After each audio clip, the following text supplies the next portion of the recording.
반갑습니다. 지난 시간에 우리는 이제 왕에 대해서 살펴보았습니다. 그래서 오늘은 어떤 사람들이 왕과 함께 나라를 꾸려갔었는지 살펴보려고 합니다. 그래서 처음으로 이제 우리 역사시대로 가고, 국가가, 아주 조그만 국가가 생겨나고, 그것들이 연맹왕국으로 발전해 갔다고 했었습니다. 그래서 이 단계에서 처음으로 이제 초기 국가가 나왔을 때는 어떤 신적인 그 신정정치적 성격이 강했다 그랬죠.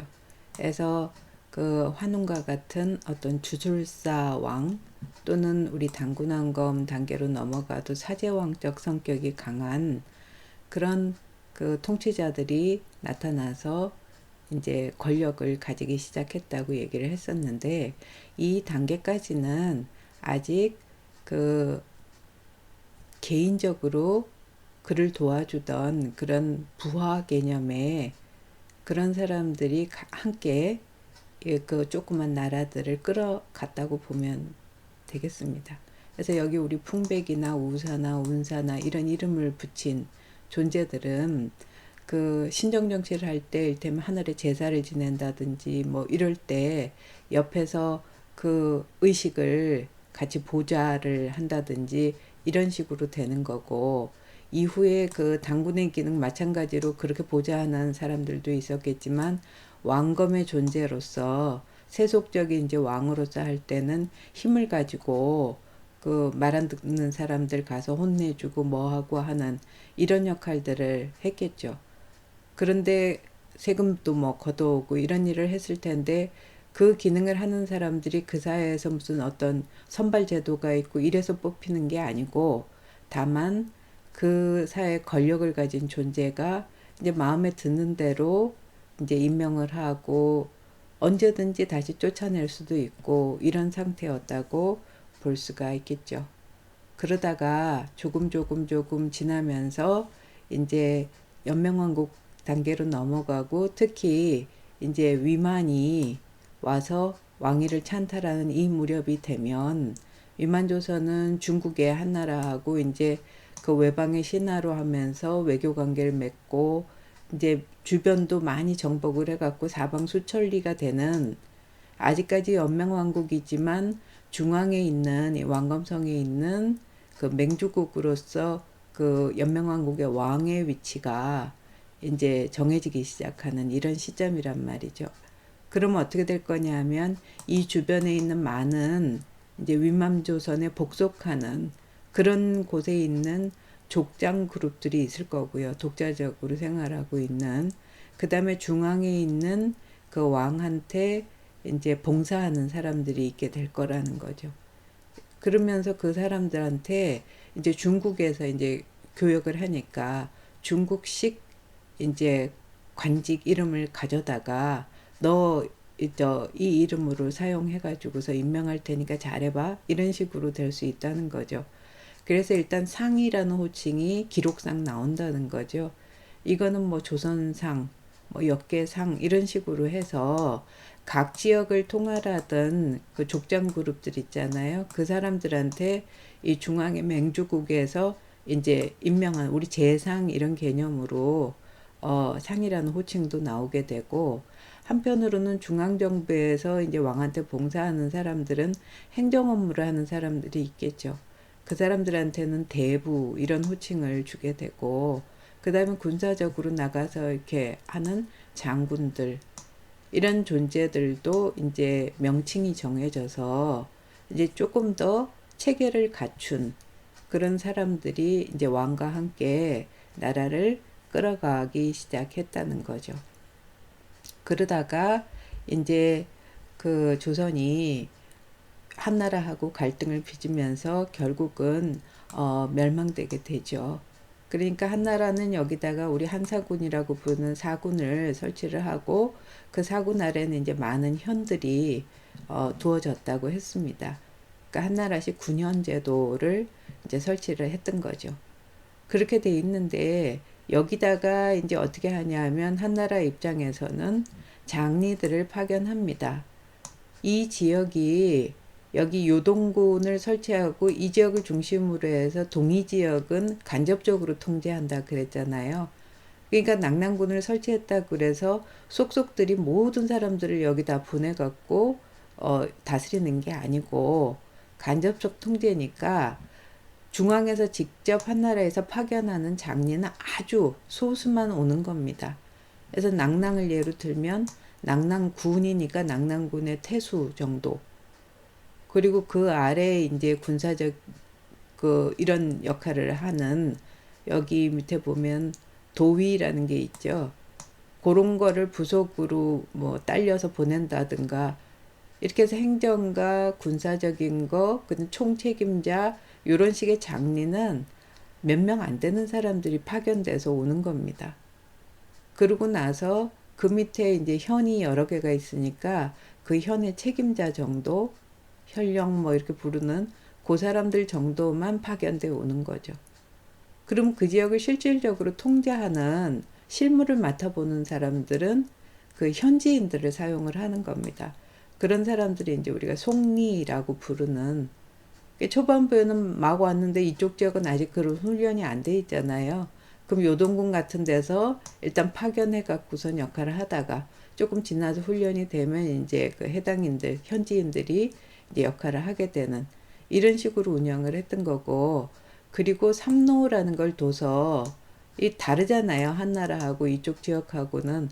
그럼 서로를 어떤 융합시키는 자문 역할 이런 거를 하는 사람을 또 임명해가지고 꾸려 나갔던 걸로 보는데, 오른쪽 여기 사료에서 보이듯이 어떠냐 하면 지난번에 얘기했듯이 막 반발이 있게 됐었단 말이에요.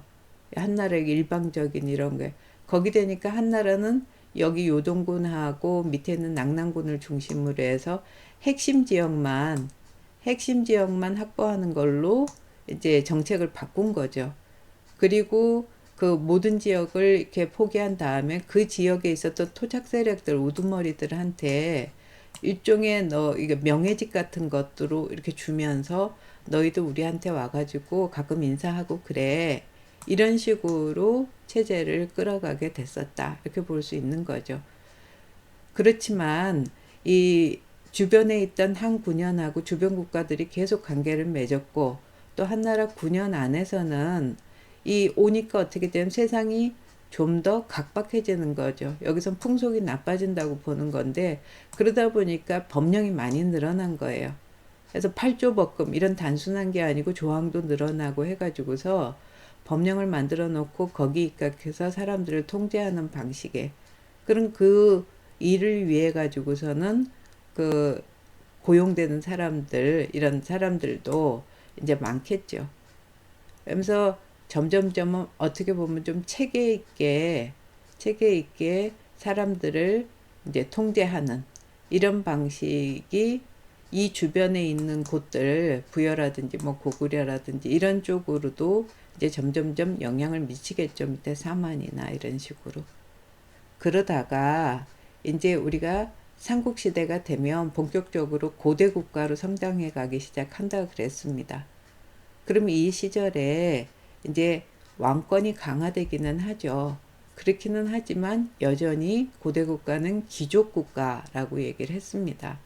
그러니까 신라 같은 경우를 예를 들면 신라 땅 안에 네 곳에 아주 신령스러운 땅이 있는 거고, 대신들이 거기 모여갖고 모든 일을 함께 의논해갖고 국가의 중요한 일들을 결정을 했다는 거예요. 그래서 네 군데 장소가 이렇게 있잖아요. 그러니까 이건 뭐냐면 귀족 회의죠. 그러니까 사방에 있는 그 각 지역을 통제하는 귀족들이 있고, 그 귀족들이 모여가지고 국가의 중요한 일을 다 결정한다는 거죠. 왕이라는 그 입장에서는 주로 이 당시는 정복 전쟁을 하고 어떤 구심점으로서의 역할이지, 실질적으로 나라를 끌어가는 거는 이런 귀족회의의 역할이 강했던 걸로 볼 수가 있는 거예요. 그런 상황에서 물론 이제 등급은 나눠지는 거죠. 그래서 우리가 보통 고구려 같은 경우에 이제 대가라고 부르는 그 사람들이 같이 모여서 그런 의논을 하는 귀족 세력이라고 보면, 그 사람들은 각각 사자, 조이, 선인 같은 자기 관리를 두는 거예요. 그래서 뭐 전러부, 연노부 이렇게 해서 각각 자기 집단이 있으면 큰 귀족들이 자기 신하를 둘 수 있다는 거죠. 그렇지만 그 명단은 모두 왕한테 보고를 일단 하는 거예요. 그래서 이제 고대 국가로 성장하면서 왕권이 강화되지만 여전히 귀족 권한이 강하고 그 사람들은 독자적인 신하를 둘 수 있는 그런 상황이었다라는 거죠. 그렇지만 왕은 그 위에 있는 존재죠. 이제 나라의 주인으로 등장하기 시작하니까. 그러니까 왕의 사자조의 선의는 그거보다는 한 등급 위라는 거예요. 서열이 위라는 거죠. 그렇지만 아래 그 귀족들도 자기 신하를 두는 그런 성격이었던 걸로 볼 수가 있는 거죠. 이렇게 돼 있었는데 점점 이제 우리 그 고대 국가 성장이 강화되고 이렇게 되면서 왕권도 강화되고 중앙 이제 정부로서 이제 수도도 있고 그 수도에서 왕이 이제 통제를 하고 이런 식이 되면 어떻게 되냐면 율령 체제가 갖춰지고 그 영에 의해서 여러 가지 행정적인 체제들이 만들어진다 그랬거든요. 그러면 귀족들이 그냥 회의해서 이렇게 일을 의논하고 아니면 이런 개인적인 이런 자기 관리를 두고 이런 게 아니고 아예 틀을 맞춰서 관직을 만들어서 국가를 운영하는 그런 체계로 넘어간다는 거죠. 그러니까 그 귀족들이 어떻게 하냐 하면 그 관직에 그 지배계급인 귀족들이 각각 자기 서열이 어느 정도인지를 정해야 하는 거예요. 그래야 어떤 일을 할지 관직이 정해지니까. 그래서 일단 등급부터 정하는 거죠. 그래서 고구려 같은 경우는 12등급으로 해가지고서 그 귀족들 세력에 따라서 쭉 등급이 이제 나눠지는 걸로 볼 수가 있는 거죠. 그리고 그게 다시 큰 묶음으로 이렇게 또 묶어질 수가 있겠죠. 그래서 이 간직들이 국가의 간직이 만들어지지만 이거를 왕이 직접적으로 운영할 수 있는 상황은 아닌 거예요. 이때는 이런 국정도 누가 국가의 중요한 일도 귀족회의에서 결정했듯이 이 국정을 이제 관직을 만들어서 하는 것도 총괄하는 거는 귀족의 대표 대대로가 맡아서 본다는 거죠. 그러면 이 과정에서 이제 귀족 세력들의 그 세력이 어떤 세력이 커지는지에 대해서는 수시로 변화가 있을 수가 있겠죠. 그래서 나라 이렇게 일을 맡아보고 이러다가 3년에 한 번씩은 그걸 재조정한다는 거고 그 과정에서 마찰이 있어도 왕은 이긴 녀석이 누군가에 따라서 그걸 인정해주는 존재지 자기가 직접 그 뭐 나서가지고 누구 편을 들어주고 이럴 상황은 아직 아니었다는 거죠. 그래서 귀족적 성격이 강하고 그러다 보니까 우리가 신라의 이제 골품제라고 얘기하는 여기를 봐도 그런 모습을 잘 알 수가 있는 거죠. 원래는 왕 아래 신하들이 있으면 그 신하들이 각각 자기 일을 하고 거기 맞춰가지고서는 대접을 받고 이렇게 되는 거잖아요. 현재 같은 경우는 이제 공무원이 있다 그러면 공무원이 1급 공무원, 뭐 2급 공무원 이렇게 나눠지잖아요. 그럼 1급 공무원 중에서도 다시 등급이 나눠지고 그러니까 1급 공무원인 관리관 같은 경우에는 국무조정실의 실장이라는 관직, 실제 일하는 거를 이제 할 수 있게 되는 이런 식으로 등급하고 실제 하는 일하고가 아주 정밀하게 나눠져서 적재적소의 사람들을 심는다는 거예요. 그런데 이 단계는 그거보다 중요한 게 뭐냐면 어떤 일을 할 수 있는 능력이 아니고 그거에 따라 등급이 정해지는 게 아니고 신분에 따라서 정해진다는 거죠. 귀족들의 신분에. 그래서 진골이냐, 육두품이냐, 오두품이냐, 사두품이냐 이게 중요한 거예요. 이게 중요하니까 어떻게 되냐면 곡이 따라서 다시 세세하게 관등이 이렇게 정해지고 그래서 진골은 모두 다 17등급이면 다 할 수 있겠죠.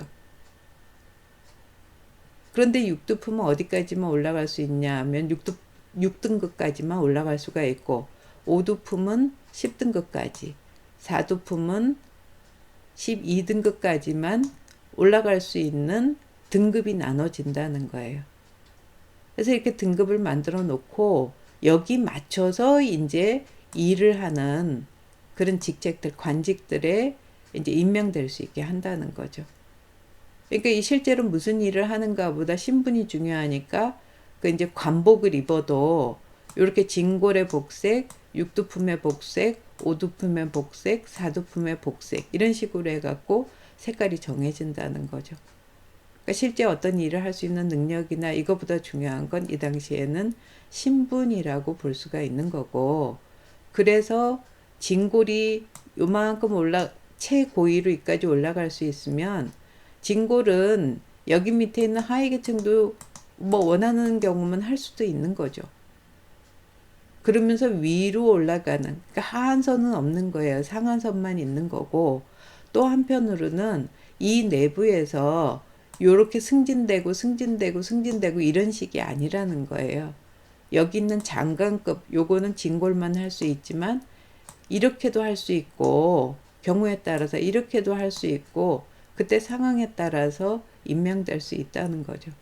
그러니까 중요한 건 신분이라는, 그 신분에 따라서 이제 자기 신분이 있으며 거기 따라서 관직을 할 수 있는 등급도 정해지게 되는 거고, 거기 맞춰서 실제 일을 하는 그런 직책도 정해지게 되는 이런 식의 이제 우리 관직 제도가 생기는 거고, 거기 따라서 일단 관직에 임명되면 이 사람들은 왕하고 같이 국가의 여러 일들을 실질적으로 이제 꾸려나가는 이런 사람들이 되는 거죠.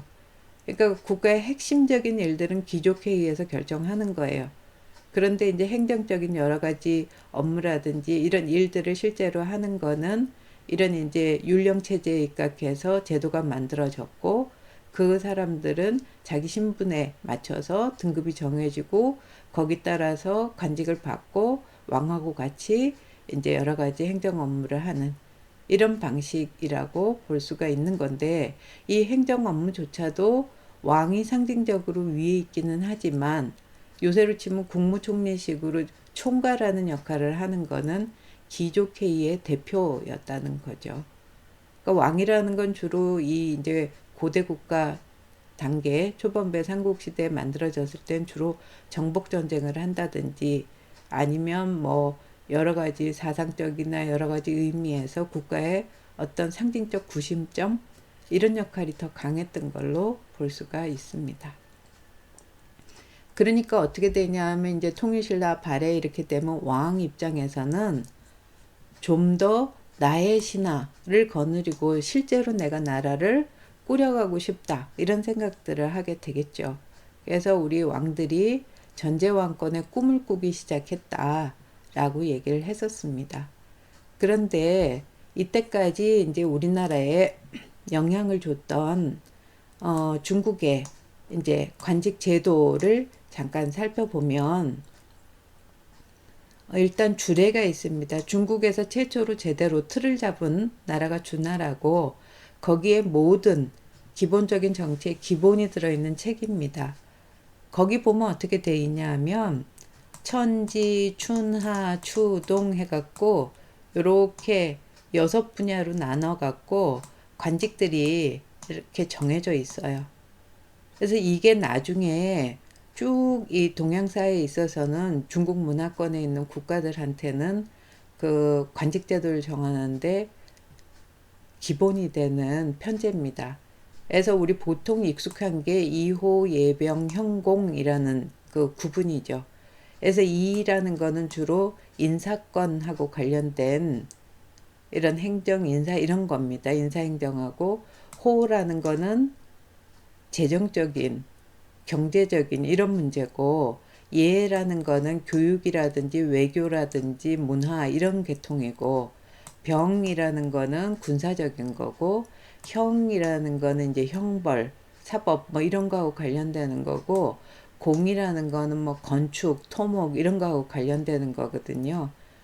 그러니까 주나라 때는 아직 봉건제도이기 때문에 그 각 지역은 알아서 제후들이 다스리고 있었고, 중앙에 있는 정부 입장에서 각각 기본 틀로 제도를 만든 거잖아요. 그러니까 그거를 이렇게 6개 분야로 만들어 가지고서 관리들을 쭉 이렇게 임명하는 쪽으로 돼 있었던 걸로 볼 수 있는 거죠. 이런 상황인데 이제 한나라 때가 되면 어떻게 되냐 하면 중앙집권화가 돼서 중화국가가 성립을 하잖아요. 그렇게 되면 중앙집권화가 됐다는 거는 그 각 예전에 있었던 봉건, 제후 뭐 이렇게 해서 있던 녀석들이 전부 이제 중앙으로 와서 왕의 신하로서 편제가 됐다는 얘기예요. 그런데 아직까지 귀족으로 세력이 강한 거죠. 그래서 형식상 이 사람들은 이제 상공이라는 이름으로 이 황제의 신하로 들어오게 되는 겁니다.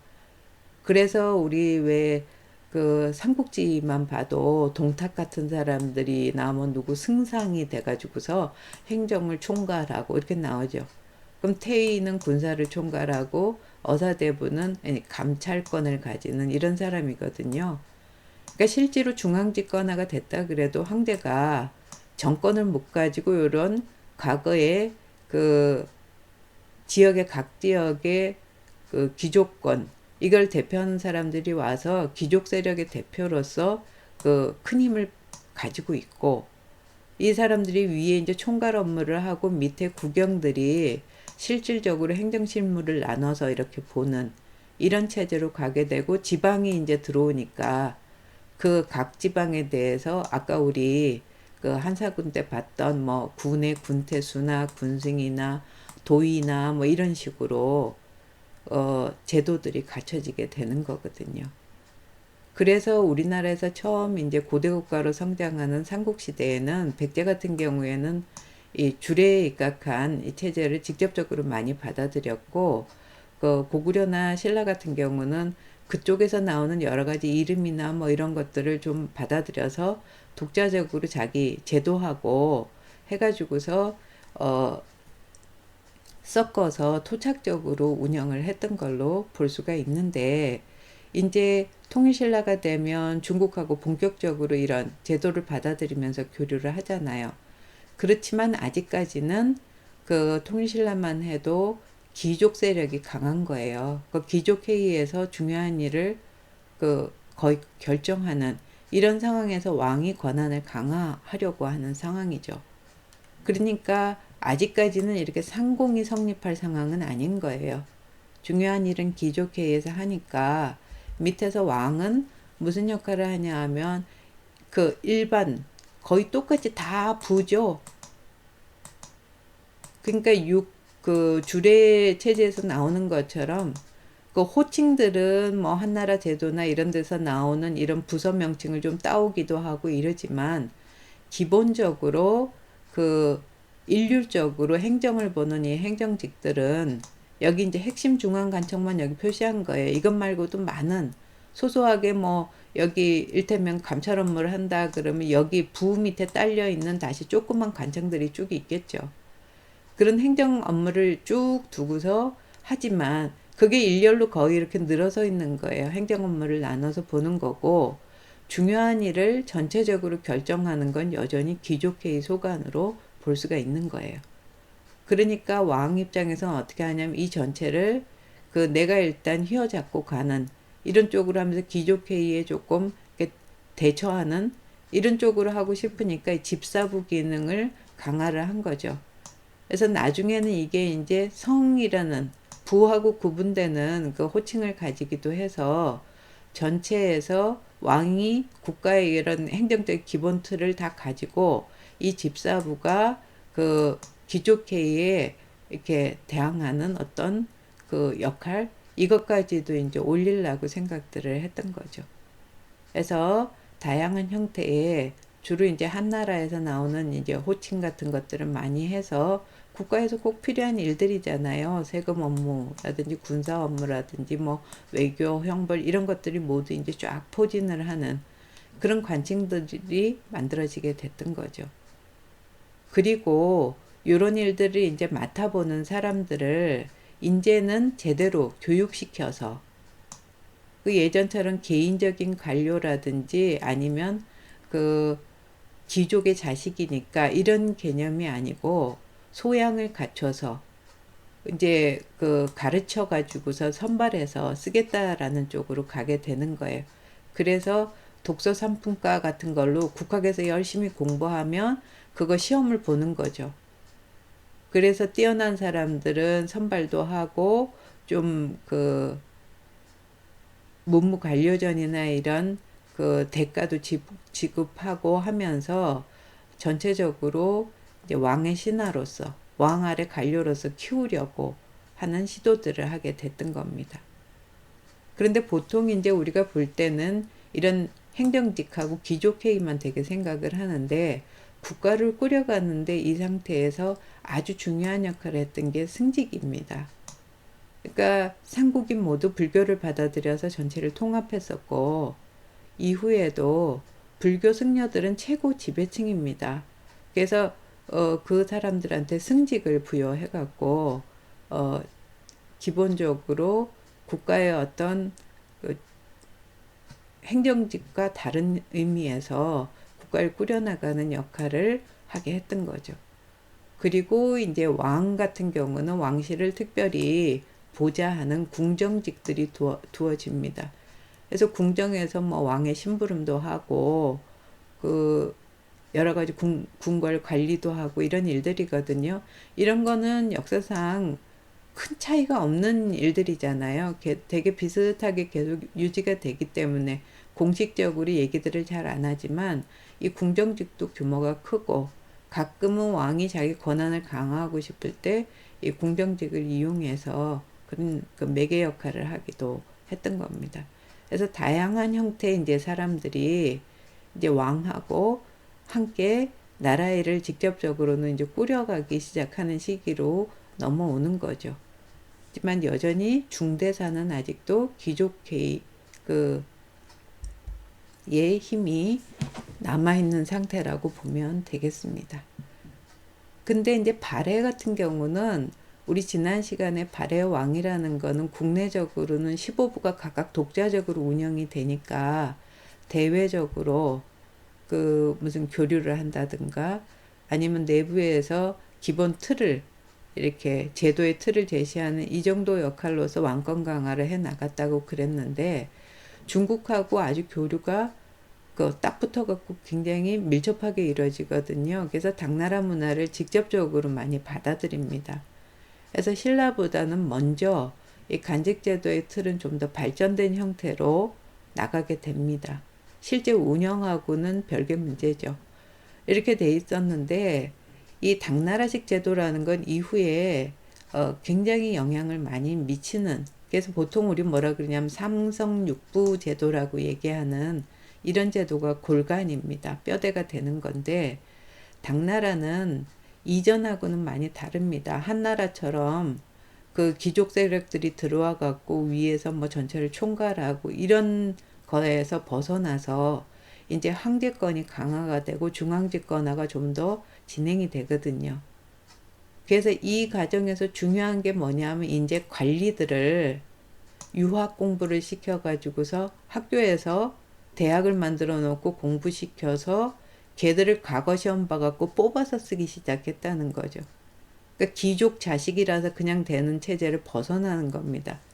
그래서 능력에 따라서 관리를 뽑으면 그걸 지휘하는 사람은 누구냐면 황제고 황제의 신하가 되는 이런 체제로 당나라 때부터는 들어가게 되는 거거든요. 그래서 그 황제 아래에 이제 그 삼성이 있게 되는데 이 삼성이 황제하고 같이 국가의 중대사를 결정하는데 핵심적인 역할을 하는 겁니다. 특히 중서성 같은 경우는 황제하고 같이 황제가 우리 무슨 정책을 만들자 하면 해갖고 황제가 만든 정책을 같이 입안하는 역할을 하게 되는 겁니다. 그러면 그거를 문화성으로 전달을 합니다. 그럼 문화성 쪽에서는 이걸 심사를 하는 겁니다.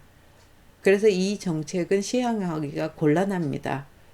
라고 얘기할 땐 황제한테 다시 이의를 제기할 수가 있습니다. 그러면 다시 황제는 여기 대해서 뭐 우겨서 하겠다 그러든지 아니면 취소하든지 하면서 의논을 해서 결정이 되면 문화상으로 다시 내려와서 여기서 이제 이의가 없을 경우에는 집행기관으로서 상서성에 내려가는 겁니다. 그럼 상서성에서 실질적으로 일을 하는 곳들이죠. 그 일을 하는 행정부서에다가 이제 전달을 합니다. 그럼 그 결정된 일이 예를 들면 군사관계 일이면 병부에서 받아가지고서 밑에 또 아주 작은 여러 가지 소속 기관들이 있겠죠. 그걸로 전달해갖고 그 일을 처리하는 이런 방식입니다. 그러니까 예전하고는 굉장히 다르게 굉장히 합리적으로 이제 국가를 꾸려갈 수 있는 이런 체제가 된 거죠. 그래서 이제 여기에 수반하는 여러 가지 부수적인 그런 관청들도 이제 잘 만들어지게 되는데 요 제도를 받아들인 게 이제 발해가 직접적으로 받아들인 겁니다. 신라 같은 경우는 이런 삼성이 아직 성립할 수가 없죠. 이 기능은 아직까지 귀족회의에서 하고 있으니까요. 근데 발해 같은 경우 이 제도는 중앙정부에서 직접 받아들여서 여기 정당성, 선조성, 중대성 이 괄호 안이 당나라의 그 제도를 얘기를 하는 겁니다. 요거를 전부 해서 삼성이 있고 그 밑으로 육부가 있는 체제로 만들어 가는 겁니다. 그리고 당나라에서 아까 우리 교육시켜서 뽑는다 그랬잖아요. 그러니까 국립대학도 그대로 받아들여서 만들고요. 그 여러 가지 걸 가지고 그 왕한테 자문해 주는 것도 만들고 그리고 그 신하들이 과연 일을 제대로 하는지를 감찰하는 기관 이 어사대 같은 중정대도 만들고 하는 식으로 그 제도를 받아들여서 간직 제도 면에서는 신라보다 먼저 이제 발전된 면모를 발해가 보이게 되는 겁니다. 그렇게 해서 이제 관리들을 이제 선발해 가지고서 뽑게 되는데 이 발해 같은 경우도 아직 과거제를 시행하지는 못합니다. 그러니까 이 실질적으로 운영되는 데 있어서는 제한점을 가지게 되는 거지만 제도가 이제 서서히 왕이 자기 밑에 이제 배워서 역량을 갖춘 사람들을 데리고서 나라를 꾸려나가는 모습을 서서히 갖춰가는 그런 상황으로 볼 수가 있는 거죠. 그런데 이제 신라가 후삼국으로 나눠졌었죠. 그리고 고려가 이제 통일해서 서서히 그 새로운 형태의 그 정치 제도를 만들어가게 되는 겁니다. 그래서 호족들이 막 봉기를 했죠. 그럼 호족들의 불만은 골품제도 하에서 자기들이 아무것도 정치적 행위를 할 수 없다는 거였는데 그래서 호족들은 어떤 지역에 예를 들어서 안동 그러면 안동 지역에 호족이 이렇게 있으면 그 안에서 나름대로 관리들을 뽑아갖고 운영을 합니다. 핵심적인 게 군사적인 거하고 재정적인 거겠죠. 그래서 그거를 신라의 간직제도 이름을 그대로 본따서 한을 푸는 거죠. 그래서 내가 왕이고 니들은 관리해라 이런 식으로 해서 이제 제지 간반이라 그러는데 하여튼 호족들이 자체적인 그런 이제 간직제도를 만들기도 합니다. 그러다 이 통합한 그 후백제하고 고구려 중에 후고구려죠. 태봉. 여기에 궁예 같은 경우는 굉장히 개혁가적 성격이 강한 사람이었습니다.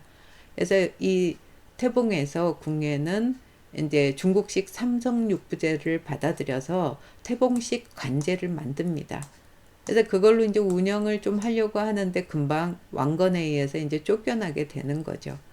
그래서 왕건은 들어오면서 어떻게 하냐 하면 이 태봉이 만들어 놓은 제도와 그 다음에 자기들이 공식적으로 이제 계승했다고 하는 신라식 제도를 전부 묶어가지고 그래서 섞어가지고서는 이제 새로운 제도로 고려식 제도를 만들어 가게 되는 겁니다. 근데 초반부에는 호족 연합 정권적 성격이 강하니까 왕을 중심으로 한 어떤 제도가 만들어지기는 어렵죠. 그러니까 서서히 우리 지난번에 얘기했던 창업의 군주로서 왕건의 역할은 거기까지로 끝나고 이제 수성을 하기 위해서 광종 이후로 막 개혁을 해가면서 새로운 이런 중앙 정치 제도들을 만들어 가게 됐던 겁니다. 그래서 일단 그 시작이 강종 때 과거제죠. 그러니까 지금까지 통일신라 때 무슨 독서산품가 이런 시도는 해봤지만 공식적으로 국가의 관료들을 능력에 따라서 시험을 봐갖고 뽑는 거는 이때 이제 시행이 되게 된 거죠. 그래서 왕이 자기 관리들을 뽑아서 국가를 운영하는 체제로 넘어가게 된 거고, 그러니까 이제는 어떻게 되냐 하면 문간, 무간, 리 이런 식으로 각각 자기가 하는 업무들이 정해지게 됐던 거죠. 그래서 그 무간은 상대적으로 이때 홀대를 받지만 리 계층이 중앙하고 지방에서 실무, 그 말단 실무들을 행정 실무를 전부 이제 되게 처리를 해주게 되고, 문관들은 왕하고 함께 이제 국가의 중요 정책을 결정하는 역할을 하기 시작한다, 이렇게 볼 수가 있습니다. 근데 고려 같은 경우에는 이제 제도를 이런 식으로 만들어갈 때 크게 참고했던 게 어디냐 하면 송나라식 제도입니다. 송나라 같은 경우에는 그 당나라 말에 각 지역에서 일어나던 호족 비슷한 절도사들 때문에 너무 공경에 처했었습니다. 그렇기 때문에 철저하게 황제가 중앙 집권적으로 모든 거를 이렇게 통제하고자 하는 그런 체제를 만들어 갑니다. 그래서 그 삼성육부 중에 중서문화성을 합쳐가지고서 이 아래 이제 관청들을 이렇게 두고서 행정 업무를 보게 합니다. 그런데 황제 입장에서는 국가를 꾸려갈 때 핵심이 뭐라고 보는 거냐 하면 군사적인 거 휘어잡고, 그 다음에 재정 내가 휘어잡고, 그리고 감찰해갖고 감시하고, 요거는 내가 직접 해야 되겠다고 생각을 했던 거죠. 그래서 어떻게 되냐면 추밀원 군사적인 기관하고 재정적인 관청 3개죠. 그래서 3사라고 그러는 건데, 호부, 탁지부, 염철부를 직접, 그리고 감찰기관인 어사대도 본인이 직접 하고, 지방도로의 책임자를 본인이 이제 통제하는 방식으로 해서 틀을 잡은 거예요. 그러면서 과거 제도를 좀 더 이렇게 3단계로 해서 면밀하게 만들어 갖고, 여기서 뽑힌 사람들은 이제 귀족적 성격을 벗어나서 황제의 관료로서, 황제의 신하로서 일을 하며 거기 대가를 이제 월급을 넉넉히 줘가지고서 충성을 이제 하게끔 만드는 체제로 갔던 거거든요. 고려 입장에서도 이제 광종대 이후로 왕권을 강화하고 이런 개혁을 할 때 이거를 이제 본보기로 삼아서 하고 싶었던 겁니다. 그래서 왕이 이렇게 있으면 그 왕 아래 이제 중서문화성이 있죠. 그렇게 되고 추밀원에 해당되는 게 중추원입니다. 그리고 3사도 두고 어사대도 두고 이렇게 해서 이 제도를 받아오는데, 문제는 뭐냐 하면 고려는 그렇게 황제권처럼 왕권을 강화할 수 있는 상황이 아니었다는 겁니다. 과거제를 시행했어도 아직 초반이잖아요. 그러니까 왕을 든든히 밀어줄 관료 집단이 없는 상황입니다. 그러니까 여전히 뭐냐면 문관 출신에서 옛날 호족적 성격도 가지고 문관으로 됐다가 점점 여러 번 이렇게 집안에서 높은 관리를 배출했던 그 세력이 문벌귀족화한 거예요. 그렇게 되니까 왕이 그렇게 권한을 부리도록 남겨놓지를 않는 겁니다. 대신 그 문벌귀족 이런 세력들이 힘을 가지게 돼서 어떻게 돼버리냐 하면 여기 중서문화성에서 장관급, 그 다음에 중추원에서 장관급인 사람들을 우리가 제추라 그러는데, 그 제추가 아주 소수 인원이잖아요. 핵심 문벌귀족인데 그 사람들이 국가의 중요한 일을 거의 다 결정을 해버리는 겁니다. 그러니까 이 사람들이 이제 중요한 일이 있으면 거기 자체에서도 일을 하지만 이렇게 가끔 모여서 의논을 하는 회의체가 있는 거예요. 그래서 여기서 그런 일들을 결정을 해버리는, 그리고 여기 있는 이제 실무를 맡아보는 게 상서성 아래에 이런 그 기관들이잖아요. 그것도 자기가 여기 그 최고 장관 위에 겸직으로 해갖고 올라가고 앉아가지고서 전부 그 일을 결정을 해버리는 거죠. 그러니까 강력한 그 문벌의 힘이 있으면서 고려에서는 이 송나라처럼 운영될 수가 없는 상황입니다. 그러니까 군사기관인 중추원도 그냥 왕 비서기관에 군사적으로 어떤 기밀 업무만 하면서 궁궐이나 지키는 역할을 하게 되는 거고, 재정적으로 휘어잡고 싶었던 3사는 이 세 개가 아닙니다. 호부는 아예 여기 가 있고요. 그대로 그냥 회계 업무나 보는, 장부나 정리하고 이런 쪽으로 권한을 부릴 수가 없게 된 거고, 한쪽에서는 어떻게 되냐면 어사대는 원래 신하들 감찰하라고 있는 곳인데, 그 어사대가 그 여기 중사문화상의 과장급 이하의 낮은 관리들하고 함께 합쳐서 대간이라는 게 되는 겁니다. 그래서 그 대간은 신하들도 감찰하지만 왕도 견제를 하는 겁니다. 그러시면 안 됩니다. 어쩌고 어쩌고 이렇게 할 수 있는 역할을 동시에 하는 거예요. 왕이 임명한 관리가 이건 옳지 않습니다 해가지고 중간에 그 요새로 치면 인사청문회 기능처럼 저희가 그 확인 안 하면 임명할 수 없습니다, 이런 역할까지 하게 된다는 거죠. 그래서 중국과 같은 황제권과 같은 절대권이 아닌 고려 왕권이라는 거는 이 제도의 기본 이름 같은 건 받아들일 수가 있지만 실질적으로 운영되는 거는 그렇게 운영될 수가 없는 상황이었다는 거죠.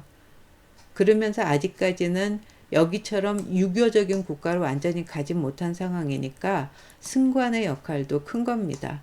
그래서 승려들도 과거 시험 보고 해서 쭉 뽑아갖고 승려들이 있고, 아주 그 핵심 문벌 집안의 자식들이나 왕실의 자식들이 승려가 되는 겁니다.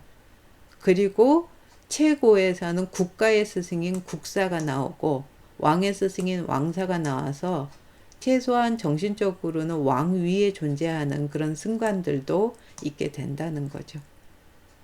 이렇게 돼 있고, 한편으로는 과거제로 해서 공식적으로 능력에 따라서 사람을 뽑아서 써야 되는데 음서제가 굉장히 폭넓게 행해지게 되는 겁니다. 그래서 자기 출신에 따라서 그 자기 그 집안 출신이죠. 핏줄에 따라서, 그래서 이 사람들은 특권을 누릴 수 있는 여지가 상당히 있는 이런 그 한계점을 드러내는 식의 이제 제도들을 만들어 가지만, 이제 기본 틀은 뭐냐면 아까 그 통일신라나 발해에서 추구했던 왕이 직접 신하들을 거느리고 국가의 일을 해 나가는 이런 틀은 마련된 거죠. 여전히 귀족들이 이제 힘을 부리는 그런 그 남은 모습들은 있더라도 기본 틀들이 바뀌어가는 이런 상황이라고 볼 수가 있습니다. 그러다가 몽골귀족이 너무 그 독자적으로 세력을 부리니까 무신정변이 일어났다 그랬고, 무인정권으로 넘어갔고, 그리고 100년 후에 원간섭기로 다시 넘어갔다고 했습니다. 그럼 무인정권은 어떻게 되냐 하면, 처음엔 막 혼란을 겪다가 채씨 정권으로 들어가고 나서는 기구를 이제 정밀하게 만들어 갑니다. 여기 아까 우리 있었던 기본적인 고려의 이 제도는 그대로 유지가 되는 겁니다. 요거 없애버린 게 아닙니다. 그게 그대로 있는 상태에서 채씨 같은 경우에는 자기가 교정도감이라는 임시관청이 이제 상설화해서 거기 교정별감으로서 사적인 그 제도를 마련을 하는 겁니다. 그러니까 자기의 개인적인 측근들을 뭐 호위대 뭐 이런 의장대식의 마별초, 그 다음에 측근들, 핵심 측근들을 이렇게 둘로 나눠 가지고서 도방, 그 다음에 인사권을 관할하는 정방, 그 다음에 이제 능문능리라 그러죠. 문신들, 실질적으로 그 도움이 필요하니까 문신들로 구성된 문객 집단을 서방, 이런 걸 자기 집에다 사적으로 이렇게 꾸려가지고서 국가의 핵심 일을 처리를 하는 겁니다. 그럼 예를 들어서 이 정방에서 누구누구 어떻게 임명하고 결정하는 거죠. 근데 공식적으로 여기 그 틀은 뭐냐 하면 그 일을 하는 건 2부에서 해야 되는 거잖아요. 그래서 위로 올라가서 이제 결재받고 그렇게 되는데, 이 정방에서 결정된 거를 여기 전달하면 여기서 실질적으로 문서 꾸리고 임명장 만들고 해갖고 임명하는 식인 거죠. 이 제도를 그대로 이용하는 겁니다. 근데 사적으로 뒤에서 이제 실제 그 일들을 하게 되는 이런 식이고, 한쪽으로는 스스로가 왕이 아닌 겁니다. 왕은 이때 허수아비지만 있습니다. 그러니까 최충원이나 최희 같은 경우는 자기 부를 만듭니다. 이렇게 진양부나 진강부, 뭐 흥령부. 그렇게 되면 어떻게 되냐면 흥령부의 진강공 아니면 뭐 진양후 이런 식으로 제후식으로 임명을 받으면서 왕한테 권위를 인정받는 거고, 삼별초 같은 경우에는 왕의 군대입니다. 몽골도 쳐들어오고 해가지고서 그 전쟁을 해야 되잖아요. 그럼 거기 이제 핵심, 그리고 자기들한테 이제 대항하는 세력들을 누르는 그런 쪽의 군사적 기반은 이렇게 마별초, 개인적으로 자기가 개인으로 거느리는 것 못지않게 국가의 공병으로서도 다시 확보해가지고서 꾸려나가는 겁니다. 그러니까 국가의 공적인 체제하고 자기의 사적인 체제를 같이 동원해서 이제 정권을 이제 농단을 했던 그런 상황으로 볼 수가 있는 거죠. 그러다가 어떻게 되냐 하면 이제 원나라 간섭기로 넘어가게 되면 예전에 이 체제가 이제 바뀌게 됩니다. 자주 바뀌게 됩니다. 그거는 왜 그러냐 하면 이제 왕이 어떤 존재가 되냐면 이 시기에는 원나라 제국의 제후가 되게 된다 그랬죠. 그것도 충성하는 왕이 됐단 말이에요. 그러니까 이 제도는 유지할 수가 없는 거가, 이전에는 고려는 뭐라 그랬냐면 외부적으로는 자기가 왕이라고 그래서 중국에서 책봉도 받고 이렇게 되지만 내부적으로는 자기가 황제라고 한다 그랬었습니다. 그러니까 내부에 있는 이런 체제들, 제도들은 황제 체제로 만들어 놓은 거예요. 그러니까 뭐냐 하면 여기 삼성을 이제 둘로 해서 이성이 되지만 여기 성이 있잖아요. 그리고 성 아래에 이렇게 부가 있잖아요.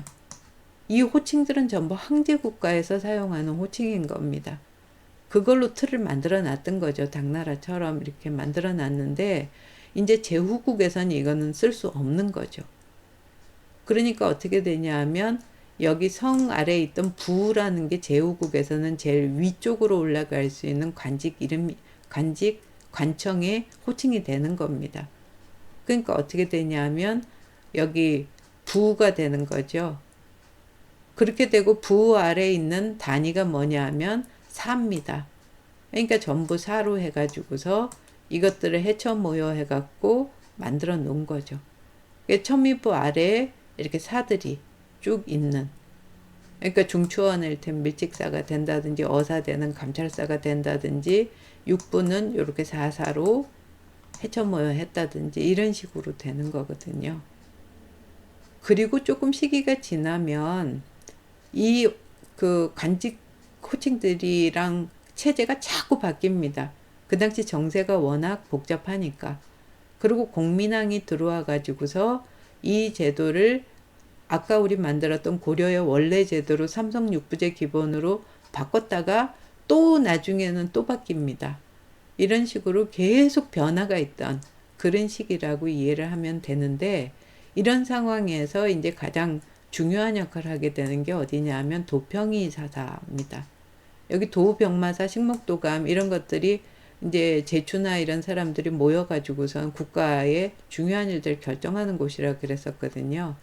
이때는 이 중서문화성하고 중추원의 제추는 수가 얼마 안 됩니다. 그러니까 그 소수의 사람들이 모든 걸 그렇게 가지고 있었는데 이게 이제 원나라 간섭기로 오면서 도평이 사사로 바뀌면서 확대가 됩니다. 그래서 처음에는 의결기구였는데 거기에 나중에 행정실무를, 여기가 워낙 정신없이 자꾸 바뀌니까 행정실무를 맡아보는 그 육박록사가 다시 밑에 부속되기 시작하는 겁니다. 이거는 왜 그러냐 하면 원나라하고 긴밀하게 하면서 그쪽에 공물도 바치고 뭐 여러 가지를 하게 되잖아요. 가끔 충선왕 같은 경우에는 고려에 있지 않고 아예 원나라에서 원격 통치도 하고 막 이렇게 됐다 그랬었죠. 그런 상황이기 때문에 이 국가에서 중요한 일을 이것저것 간청들 거치지 않고 한꺼번에 핵심되는 사람들이 다 모여가지고서 거기서 결정해가지고서 바로 처리해가지고서 그 연결시키는 왕이 절대적 존재가 이제 아니게 된 상황에서 검문세족이나 누구나 모두 모여갖고 한꺼번에 처리하는 기간으로 도평이 사사가 굉장히 확대된 겁니다. 그래서 많을 때는 그 안에 구성원이 70명까지 되는 이런 식의 그 비대화가 이루어지게 되는 거죠.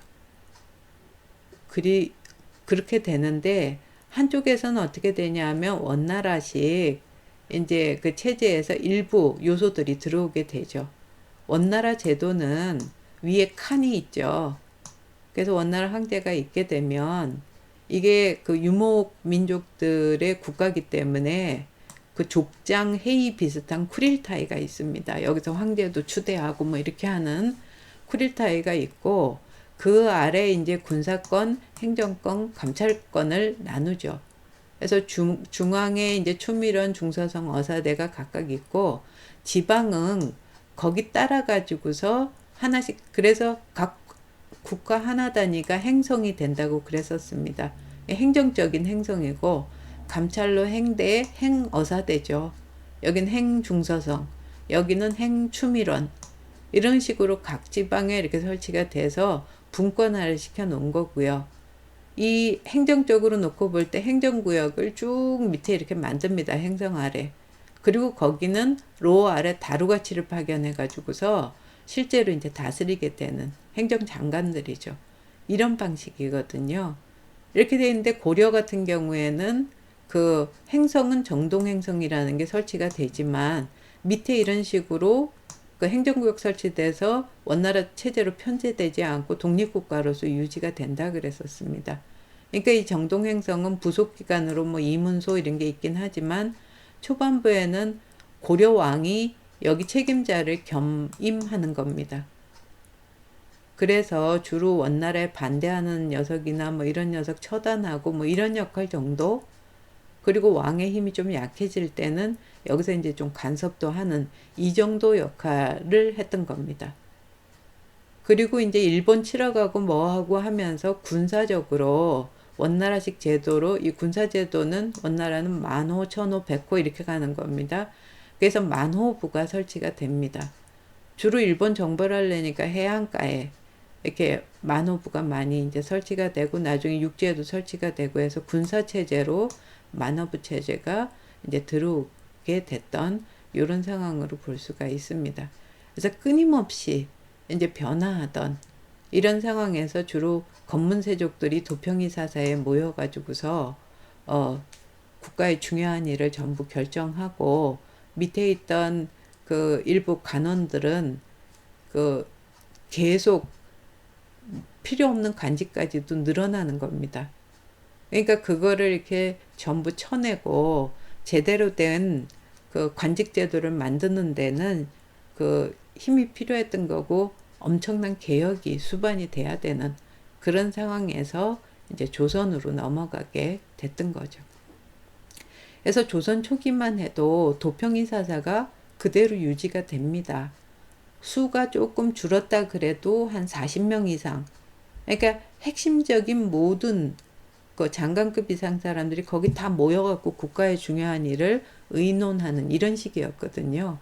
그러니까 왕실 입장에서 놓고 볼 때는 이거는 그 우리가 지금 유교 국가의 양반 관료제를 신진사대부들이나 해가지고 성리학적 국가를 만들어가는 데는 귀족회의적 요소잖아요. 귀족들 성격에 고위관료들이 모여갖고 자기들끼리 자기 특권을 위해서 전부 논의하고 결정해버리는 그런 체제는 옳지 않다고 본 거고, 특히 왕실 입장에서는 그 왕실의 권한을 극도로 그게 제약하는 거니까 여기 대해서 이제 개혁을 해나가게 되는 겁니다. 그래서 거기 이제 그 당시 거의 같은 시기에 이제 개혁을 이뤄가던 게 명나라거든요. 그 명나라 제도가 창고가 됐던 겁니다. 그래서 명나라 같은 경우에는 그 주원장이 이제 홍건적 출신인데 황제가 되잖아요. 그러면서 극도로 이제 황제권을 강화하는데 집중을 하게 됩니다. 그래서 어떻게 되냐 하면 그 송나라만 해도 행정적인 건 중서문화선 거쳐서 했었잖아요. 그걸 안 하는 겁니다. 그래서 행정부는 여기 육부에 해당되는 이부, 호부 이렇게 되는 육부를 전부 다 황제가 직접 보고를 받아서 처리하는 쪽으로 넣고, 그 외에도 이제 군사적 기능, 감찰 기능, 심지어는 비밀경찰도 만들어가고 신하를 관리하면서 황제가 모든 거를 휘어잡는 겁니다. 그리고 지방에도 자기 아들들 보내갖고 위에서 한번 감시하게 하면서 각 성에 이게 행정과 군사 감찰 기능을 나눠가지고서 그 밑에서 뭐 반역이나 이런 게 일어날 요소들도 막아가면서 강력한 황제권을 추구를 하게 되는 거거든요. 그러면서 그 내각을 아주 소수의 내각만 두는 겁니다. 요건 자문 기능 이렇게 하게 만들어 가지고서 위에서 아주 고위 관료들이 모여갖고 뭘 어떻게 하고 이런 거의 요소들을 없애게 되는 거죠.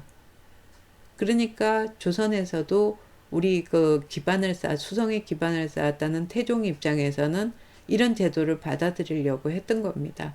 그래서 일단 중앙하고 지방을 이제 나누죠. 나눠놓고 어떻게 되냐 하면 도평이 사사를 확 없애버리고 줄여갖고 의정부를 만드는 겁니다. 의정부에는 영의정, 자의정, 우의정 밖에 없죠. 그 밑에는 실무관원들이거든요. 그러니까 아주 높은 그 관원들은 그 내각 기능 정도로 확 축소를 해버린 겁니다. 그래 놓고 나서 이제 육조에 있는 행정실무 맡아보는 이 모든 일들은 왕한테 직접 보고하라 그럽니다. 그게 육조 직계제라는 겁니다. 그래서 내가 다 결정해서 처리하겠다라고 얘기를 하는 거죠. 그리고 이제 군사 기능도 이제 밑에 있는 상군부나 이런 것들을 왕이 직접 이제 관할하려고 하면서 감찰 기능을 강화하고, 한편으로는 왕을 위한 반역이나 이런 거에 대해서 특별히 관리하는 의금부를 설치를 하는 겁니다. 그래서 이 의금부는 일반 무슨 사법기관 이런 게 아니고 밑에 있었던 사헌부라든지 한성부라든지 뭐 이런 포도청 있고 이런 데서 보통 죄인들이나 이런 것들은 처리를 하는 겁니다. 잡아다가.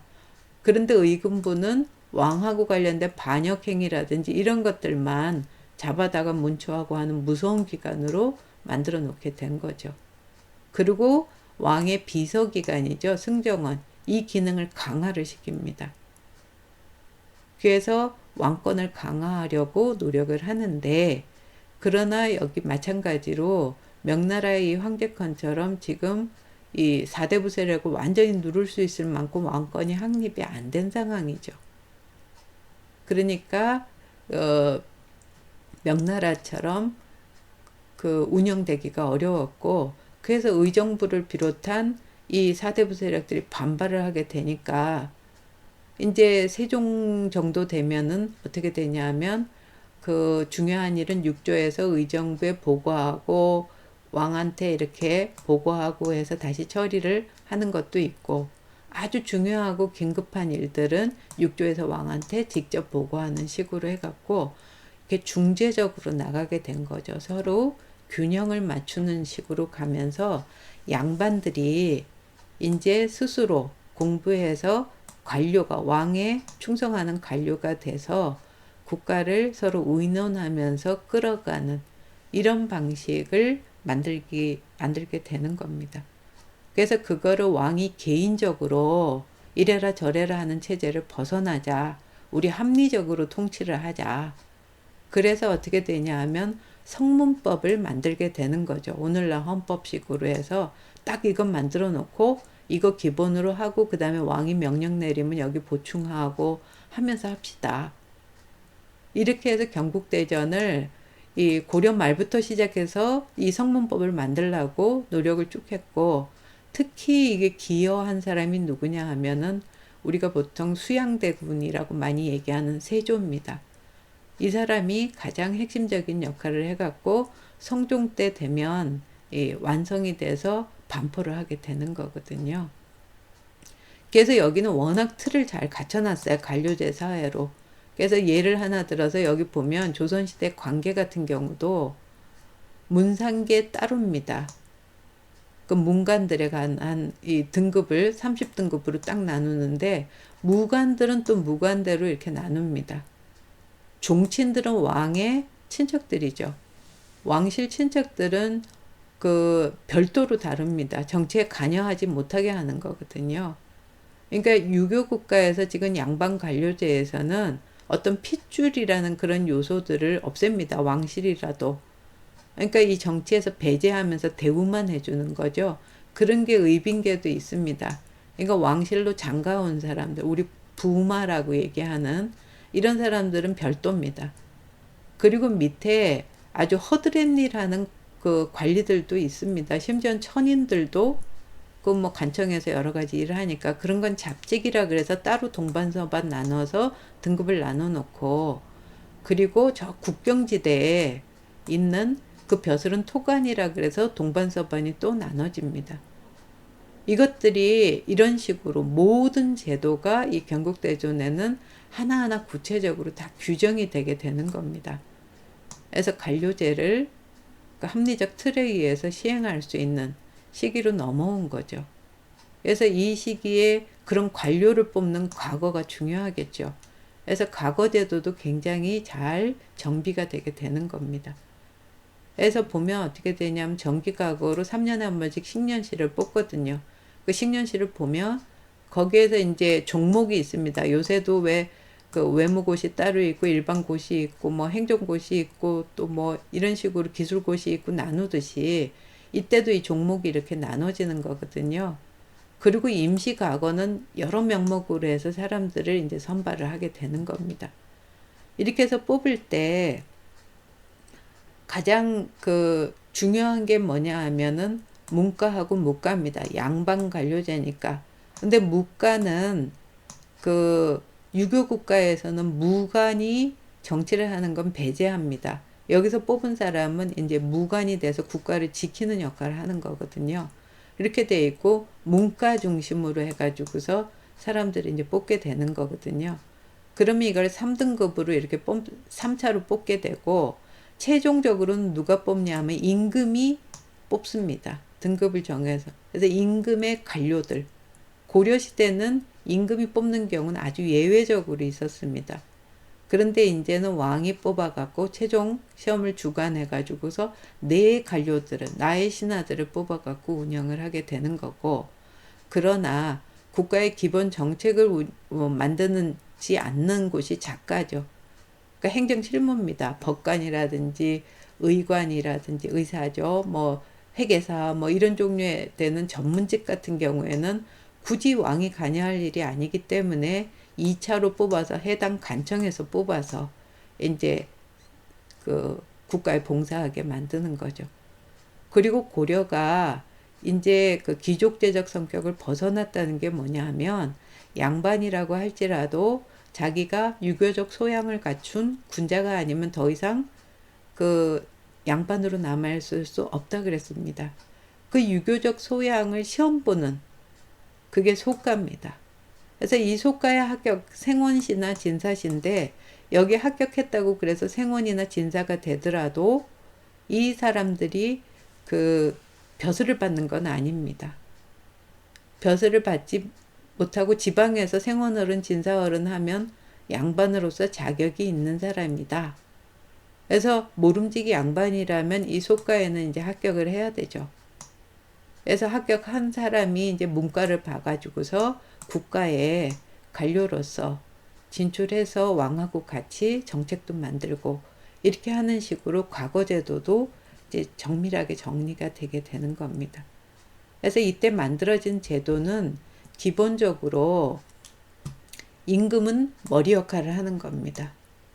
그리고 재상들이 이제 심장이라든지 안은 내장처럼 여러 가지 이제 만들어가는 핵심 역할을 재상이 하게 되는 거고, 여기서 이제 대감과 감사들은 눈과 그 귀 역할을 하면서 감시를 하는 거고요. 그 백성들하고 직접 접촉하는 게 수령들이거든요. 이 사람들은 손과 발 역할을 하는 이런 식의 정치 구도를 이제 염두에 두고 만들었던 건데, 그래서 이때 중요해지는 게 뭐냐 하면 임금도 재상도 그 다음 심지어는 수령까지도 모두 잘못할 수 있잖아요. 그거를 견제하는 대간의 위치가 중요하게 된 겁니다. 그래서 이 대간들은 뭐냐 하면 그 간간들은 그 말하는 역할입니다. 그러니까 요새로 치면 뭐가 되냐 하면 언론기관, 감사원, 검찰 이런 역할을 하는 언간이란 말이죠. 그래서 이 사람들은 벼슬이 높은 사람들이 아닌데 그 사람들이 지위는 낮은 거예요. 그러니까 젊고 능력 있고 혈기찬 사람들이 위에 있는 이 재상이라든지 임금이라든지 이런 사람들을 견제하는 역할을, 그래서 직무는 재상과 대등한 존재로서 있는 그런 틀을 염두에 두고 이 양반 관료제 체제를 이제 만들게 됐던 거죠. 그렇지만 임금이 머리고 그 국가의 중심인 그런 체제였던 겁니다. 중앙 집권적으로. 그랬는데 조선 중기가 되면 상황이 달라지죠. 이때 되면 어떻게 되냐면 우리가 얘기한 선조 때 사림 정치가 완전히 이제 성립하게 됩니다. 그러니까 사림들이, 양반들이 정치를 하게 되는 겁니다. 그래서 그 양반들은 어떻게 되냐 하면 이제 양반 수가 많아진 거잖아요. 그래서 이 확대가 되면서 절이와 명분을 중시하는 겁니다. 그래서 이 옳지 않은 그거 안 되는 거죠. 도덕을 갖춘 사람들, 군자들이란 말이에요.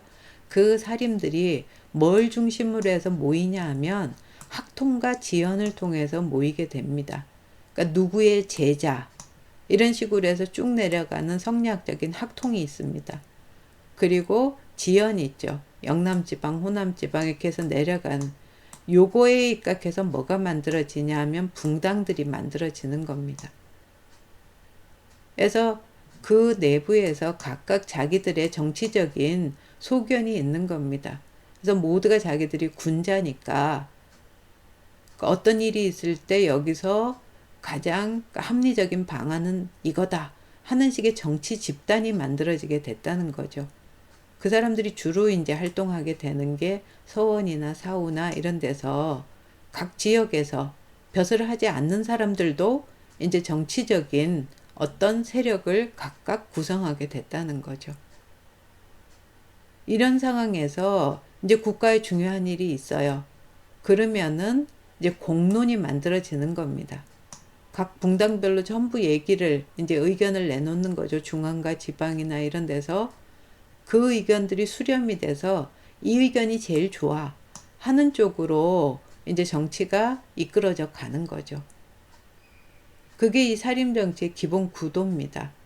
그러니까 과거에 이 조선 초기에 만들어졌던 이 체제, 이거는 경국대전 기본체제로 해서 조선 말까지 쭉 갑니다. 이 기관들이 없어진 게 아니에요. 아닌데 중간에 이제 비변사라는 게 상설기관화하는 겁니다. 아까 도평이 사사를 없애버렸었잖아요. 그래서 의정부를 확 줄여버렸잖아요. 그래서 왕이 모든 걸 주재하는 이런 식으로 갔었는데 이제 여진족 쳐들어오고 이러면서 야 큰일 났다. 이 관계된 높은 관리들 전부 모여봐. 그래서 의논하던 게 비변사거든요. 근데 그거를 상설화 시켜버리는 겁니다. 그러면 여기에 우리 여기 의정부라든지 여기 육조라든지 뭐 이런 기관들 뭐 한성부라든지 이런 기관들의 장관급 이상인 대부분의 사람들이 모여갖고 국가의 중요한 일을 의결하는 국가 최고 의결기구가 돼버린 겁니다. 그러니까 요새로 치면 국무회의하고 국회하고 이런 게 모여있는 식의 비변사가 만들어지게 됐던 거죠. 그럼 여기 전부 이 기관들은 그대로 있지만 이렇게 모여갖고 의논을 해서 중요한 일을 의결을 해버린단 말이에요. 의결을 하면 어떻게 되는 거냐면 국왕은 우리 선조 때 군자로서의 임금을 얘기했었죠. 그 선조처럼 그냥 국가 수반이고 도장 찍어주고 이런 역할을 하는 존재로 있게 됐다는 거죠. 이렇게 돼 있었는데 그런 문제가 뭐냐면 이렇게 높은 사람들이 여기 단체로 모여 있으면 부정부패를 하게 되고 눈치 안 보니까 그런 문제가 생기잖아요. 그러니까 이거를 견제하는 입장에서 기능이 강화가 되게 되는 거죠. 그게 한림의 기능이 일단 강화가 됩니다. 한림이 3, 4의 말단 간원들이거든요. 그러니까 요새로 치면 검사 막 된 사람들, 언론사에 막 기자가 된 사람들, 이런 사람들이 한림이라고 보시면 되는 거예요. 그 기관이 3사가 사헌부, 사관원, 홍문관, 이런 언관들 기관이란 말이에요. 그래서 위에 이 비변사의 이제 멤버가 될 수 있는 장관급에 준하는 최고 책임자들이 여기 있게 되지만, 이 사람들이 이 한림의 인사권을 원칙적으로는 가지게 되는 거잖아요. 그러면은 이 한림이 하는 역할이, 주 역할이 뭐냐 하면, 이렇게 해서 그 비변사를 검찰하고 또 비판하고 고발하고 이런 역할이거든요. 검사, 기자 그런 역할이니까. 그래서 아까 우리 굉장히 대가는 지위가 낮더라도 재산과 대등하다, 이렇게 한 이유가, 이 사람들이 이렇게 해가지고서 일단 그 중에 일테면 2조 판서가 비변사에 이제 있는 멤버죠. 그 사람이 뭐 잘못했습니다, 부동산 투기했습니다, 이렇게 되면 일단은 그 2조 판서는 잘했건 잘못했건 일단 자기 자리를 내려놓고 사표 내고 나서 이제 물러나가지고서는 처분을 받게 되는 이런 식이란 말이에요. 그럼 이 한림의 기능이 굉장히 강한 거잖아요. 근데 한림은 만일에 그러다가 어느 날 그 위에 있는, 예를 들어서 검찰총장이, 대사원이 이 자식 왜 그런 식으로 했어, 그러면서 그 한림을 뭐 자천을 시킨다든지 아니면 뭐 인사고과를 나쁘게 줬다, 이렇게 돼버리면 한림이 제 역할을 할 수가 없잖아요. 그렇게 되니까 신분 보장을 해줘야 되는 겁니다. 그게 뭐냐 하면, 이 한림을 임명하는데 핵심 역할을 하는 걸 통청권이라 그러는데, 이거를 2조에 있는 전랑한테 주게 되는 겁니다. 그래서 2조 전랑은 정랑과 자랑이 있는데, 특히 2조 정랑은 정랑 한 가장급 정도 되는 사람이고 자랑 한 계장급 정도 되니까 그 아래 등급이 한림인 겁니다. 그러니까 한림보다 조금 높은 등급에 있는 이 전랑들한테 한림을 추천할 권한을 대부분 주게 된다는 얘기죠. 그럼 한림들은 뭐냐 하면, 나한테 관리하고 이렇게 하는 사람은 전랑이니까 위에 사람 눈치 안 보고 제 역할을 할 수 있게 그렇게 해준다는 거죠. 이렇게 권한을 딱 주고 나니까 무슨 문제가 생기냐 하면, 이번에는 2조의 전랑이 문제죠. 전랑도 가장급, 계장급이니까 그 위에 누가 있냐 하면은 2조 판서, 2조 참판, 2조 참의, 이런 당상관들이 있는 겁니다. 장차관급, 인사권 가진 사람들이 있거든요. 그 사람이 전랑한테 혹시 해코지를 하고 점수를 나쁘게 주고 해갖고 이 사람을 쫓아내버리면 전랑도 또 곤란하잖아요. 그러니까 인사기관인 2조의 이 전랑한테는 자대권을 주는 겁니다. 자기 후임을 자기가 청구할 수 있게 되고, 자기가 혹시 무슨 잘못을 범했더라도 그게 개인적으로 무슨 사적인 범죄가 아닌 경우에는 신분을 보장을 해주는 겁니다. 그리고 대부분 승진하도록 해주고요.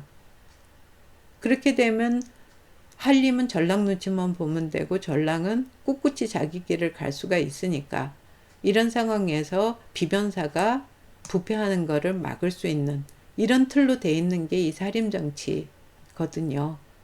그리고 이때 공로는 뭐냐 하면, 중앙에서 벼슬을 하는 관리뿐만 아니고 이제 정치하는 사람이 지방에 있는 그 붕당에 소속된 모든 사림들로 확대가 된 거잖아요. 그럼 각 지역에서 여론이 있을 거 아니에요. 그 여론을 수렴하는 사람이 필요한 게 산림인 겁니다. 이 사람은 높은 벼슬 하는 사람이 아니거든요. 모두 존경하는, 그 사림들이 존경하는 어떤 사람이 별로 할 일 없는 중앙에 벼슬 하나 이렇게 그 명목상 가지고 드나들면서 의견을 수렴해 갖고 중앙정부에 전달하는데, 그 전달받는 역할을 하는 게 2조 전랑인 겁니다. 그리고 이 전랑은 중앙의 의견하고 이 의견을 모두 수렴해 가지고서 비변사에 보고하면 의견이 공론이 정해지고, 그러면 국왕은 도장 찍고, 이런 식으로 운영이 되게 만들어져 있었다는 거죠. 제도 자체를 놓고 보면 굉장히 이전 정치보다 왕이라는 그 세습돼서 명확히 알 수 없는 사람이 중심이 되는 제도보다는 발달한 정치 제도로 볼 수가 있는 거죠. 그래서 이 상황에서 이런 운영이 이루어져 가는데, 그래서 항상 문제가 되는 게 뭐냐면 2조 전랑이 중요한 위치죠. 여기서 보면 핵심적인 위치잖아요. 그래서 이거를 누가 하느냐에 따라서 이 붕당 동인 서인 나눠지게 됐던 계기도 2조 전랑 문제를 두고 나눠지게 되고 했던 거죠. 이후로는 2조 전랑은 그 당시 집권하고 있던 사람들이 아니더라도, 그쪽 세력이 아니더라도, 예를 들어서 동인이 집권하고 있는데 그 서인 사람들이 저 사람은 절대로 안 된다 그러면 그는 임명할 수가 없는 겁니다. 그래서 모두가 공인하는 사람이 하는 식으로 그렇게 돼서 운영이 되게 됐는데, 이제 인조 반정이 일어났습니다. 그 이후로는 어떻게 되냐면 서인이 집권을 하거든요. 반정을 일으켰던 그 서인들이 이제 쭉 집권당이 되는 겁니다. 그럼 이 집권당이 되게 한 80% 정도, 아까 우리 봤던 비변사에 그 참여하는 멤버로 간 거니까 핵심 관직을 전부 차지했다는 얘기가 되는 거죠. 그럼 나머지를 이제 야당에 해당되는 붕당에서 차지하게 되는데, 이게 만일에 서인으로 갔다 남인으로 갔다가 이렇게 좀씩 바뀌었으면 큰 문제가 없죠. 왜냐하면 그 당시에 사림들은 각 지방의 중소지주니까 자기 먹고 살 건 거기 다 있거든요. 그러니까 그 벼슬에서 물러났다가 그 자기 그 붕당이 이제 우세해서 지금 정치를 할 상황이 되면 올라와 갖고 하고 이렇게 돼서 서로 공론 만들고 하면 문제가 없는데, 서인이 장기 집권을 한 거예요. 그러면서 여기서 이제 왕을 아주 뭐 농단을 한다든지 하는 식으로 권력이 지나치게 비대해졌다는 거죠. 그러니까 여기에다가 사회가 서서히 이제 상공업 사회 중심으로 해갖고 이렇게 변화해 가는데, 그 사회 변화에 그렇게 장기 집권하고 있는 서인이 대처를 하지 못한 거죠. 그러면서 이 숙종 때 이르면, 숙종 원년부터는 회오리가 치기 시작하는 겁니다. 보면 서인이 실각을 하기 시작하죠. 남인이 오히려 더 늘어나게 되는 이런 식으로 가는, 우리가 소위 그 역사책에서 황국이라고 얘기하던 그런 상황이 조선 후기가 되면 벌어지게 되는 겁니다. 그렇게 됐던 이유는 서인이 장기 집권하면서 비대해지면서 여기 있었던 이 이조 전랑이 공론을 수습하는 공평한 입장이 아니고 자기 붕당의 이익만, 서인 같은 경우 서인이 장기 집권하면서 대변하는 역할 같은 것들을 하게 되고, 이런 것들이 결국은 이제 당쟁을 불러오게 되는 거거든요. 그러니까 남인은 우리가 정치 좀 하고 싶고 중심이 되고 싶은데 서인이 저렇게 장기 집권하고 뭐 이러면서 그 남인이 국왕의 편을 좀 들어주고 뭐 이렇게 하면서, 국왕은 급판에 지금 사회가 이렇게 변화하는데 내가 권한을 좀 찾아서 이 변화하는 사회의 개혁을 내가 주도하겠다는 쪽에 입장을 보이게 되는 거예요. 그렇게 해서 나온 게 국왕 입장에서 탕평 정치를 주장하게 됐던 거죠. 그래서 국왕이 이제 중심이 되겠다는 거예요. 그럼 이 상황에서는 그냥 그 국가 수반이었잖아요. 상징적인. 그런데 국왕의 역할을 하게 되니까 탕평 정치에서는 뭘 없애냐 하면 영조 정조 때에 이 한림하고 전랑하고 한테 주어졌던 특권들을 없애버립니다. 그럼 이건 평검사의 말단 기자가 되는 거고요. 이쪽도 그냥 그 인사 관련 기관의 과장급, 계장급, 윗사람 눈치 봐야 되는 사람이 돼버린 거예요. 그리고 지역의 그 모든 그 여론을 수렴하던 살림도 없애버립니다. 그러면서 국왕이 뭐라 그러냐 하면 내가 하겠다. 내가 비변사도 견제하고 그 지방에 있는 여론도 너희들 상소 올리면 내가 다 받아들여서 반영할 테니까 나를 중심으로 뭉쳐라. 이렇게 된단 말이죠. 그러니까 숙종이나 영조나 정조나 이런 강력한 왕이 있을 때는 이게 좀 가능하죠. 특히나 이제 너무 오래 그 서인 중심이나 이렇게 해가지고서 사회 변화에 적응하지 못하고 당쟁을 하고 있던 그런 상황에서는 필요한 조치였을 수가 있는 거죠. 그렇게 되니까 어떻게 되겠어요? 서인이건 동인이건 이제 서인이 노론 소론으로 갈라지는데, 노론이건 소론이건 남인이건 간에 왕한테 그 뜻에 동의하는 사람들이 있고, 아우 그 임금님 옳지 않아요, 그렇게 하면 안 돼요 하면서 보수적으로 그 과거의 그 공론을 주장하고 그런 사람들이 있을 거 아니에요. 그래서 왕한테 협조하고 그렇게 하는 사람들을 시파라고 불렀던 거고, 그러니까 노론도 있고 소론도 있고 남인도 있고 시파가 있는 겁니다. 그리고 벽파는 주로 반대하는 사람들이죠. 그래서 시파, 벽파가 나눠지게 되는 거죠. 근데 주로 노론들은 자기가 집권하고 있었는데 왕이 저러니까 벽파 쪽으로 많이 가는 거고, 남인들은 새로 자기 권력을 잡고 이렇게 해야 되니까 왕하고 협조해서 시파가 많은 거지. 과거에 붕당은 전부 해체하고 국왕 중심으로 해서 국왕이 이제 끌고 나가는 구도로 탕평정치가 시행이 됐던 겁니다. 이런 상황에서 국왕 입장에서는, 특히 정조나 이쪽에선 뭐가 되냐 하면, 과거의 기본 틀에 있어서 어떤 집안이라야, 양반이라야 살림정치기에서 와가지고서는 그 정치를 그 왕하고 같이 할 수 있다는 틀을 깨자, 이렇게 되는 거예요. 살림정치에서는 핏줄에 입각한 왕의 친척이라든지 왕 주변에 있는 후궁 같은 여자라든지 아니면 설이나 향리 같은 이 계급이라든지 아니면 무관이라든지, 그리고 공식으로 왕이 될 수가 없는 그 적장자로 이렇게 쭉 내려가야 되는데 서얼들 첩외자손이라든지 이런 건 전부 배제를 하는 겁니다. 명분에 맞지가 않으니까요. 그런데 이제 국왕은 어떻게 되냐면, 능력 있는 사람은 뽑아 쓰는 거지 하면서 그 청직이라고 얘기하는 그런 사림들이 독차지하던, 양반이 독차지하던 그런 직책에다가 서울들을 쓰기 시작하는 겁니다. 그게 우리 이제 규장각의 검서관이라든지 이렇게 뽑히는 사람들이죠.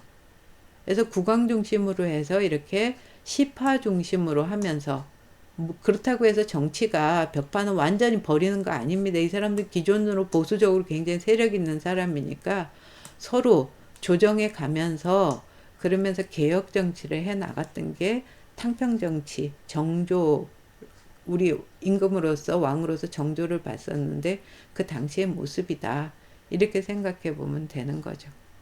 그런데 정조가 그만 별로 아무 대책 없는 상황에서, 마무리 못된 상황에서 죽어버렸습니다. 여기서 이제 문제가 시작이 되는 거가, 아주 어린 왕이, 이제 힘없는 왕이 그 즉위하게 되는 거거든요. 그게 순조입니다. 그래서 여기 보시면 이제 정조 아래 순조가 왕이 올라가는데 너무 어려요. 그렇게 되면 어떻게 되냐 하면, 이제 그 어른이, 그 왕실의 여자 어른들이 정치를 하게 되는 거잖아요.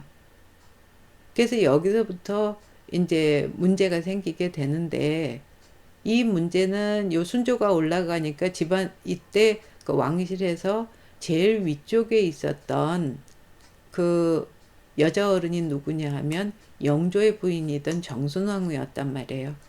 이 사람이 이제 수렴 정치를 하기 시작하는데, 그 상황에서 왕이 약하니까 기본적으로 그 개인적으로 정순왕후라든지 아까 왕한테 반대하던 벽파 세력이라든지 이런 사람들이 자기 마음대로 정치를 한다는 거죠.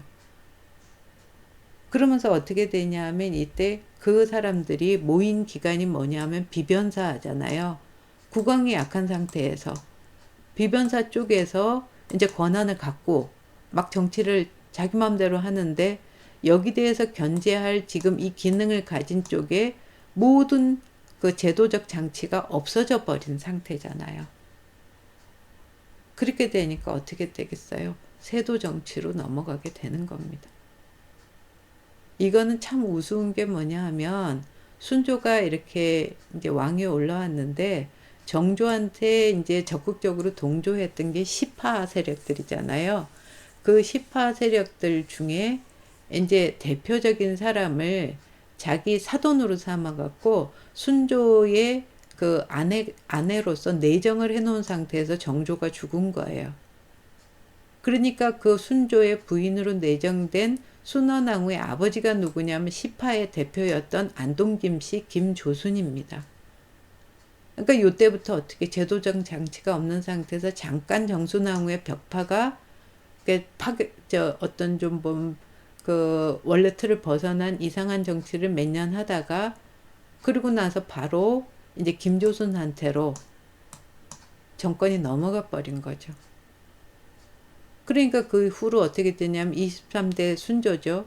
그 다음에 24대가 헌종이거든요. 효명세자가 개혁을 좀 주도를 해서 이때 순조 입장에서는 이러다가 이 안동김씨가 와갖고 왕실 입장에서 놓고 볼 때는 지금 세도 정치를 지 맘대로 이제 막 하게 생겼잖아요. 견제장치도 없고 이런 상황이니까 자기 아들인 그 효명세자의 부인은 풍양조 씨를 이제 신정왕후를 간택을 해가지고서 견제하려고 했던 겁니다.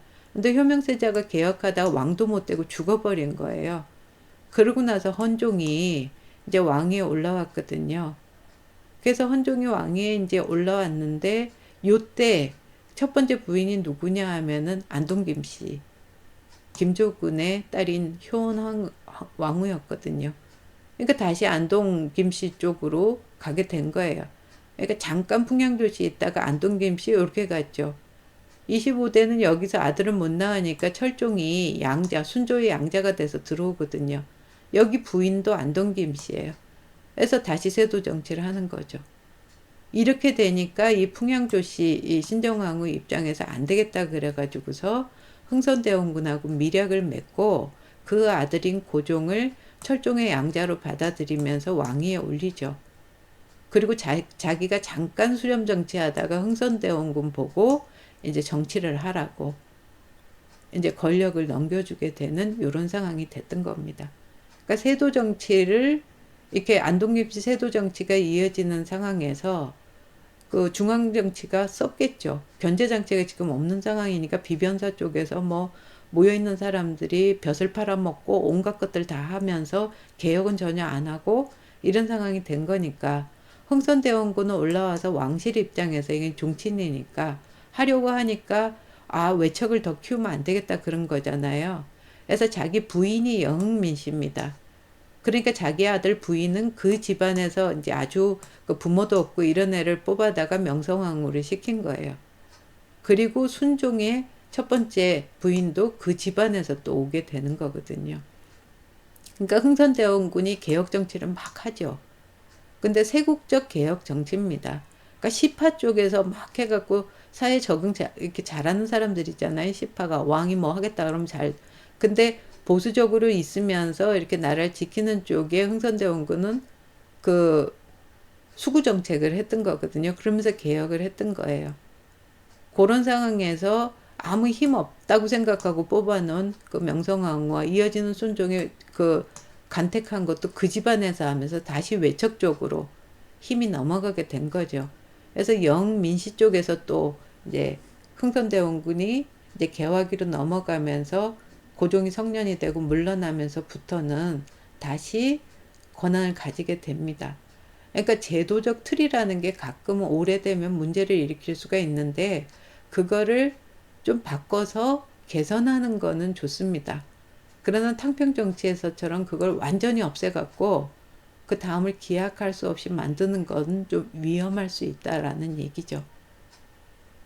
자, 여하간에 이제 개화기가 돼서 이제 고종은 흥선대원군을 이제 밀어내고 그 민씨 세력하고 함께 개화를 하려고 노력을 많이 했습니다. 그러니까 이 정치 제도도 자기하고 같이 그 정책을 할 애를 뽑는 것들도 계속 바뀌어야 되겠죠. 그래서 동도서기론 쪽으로 여러 가지 기관들을 만드는 겁니다. 그러니까는 그 제도를 바꿀래니까 바꿀 수 있는 기관들을 만들어야 되잖아요.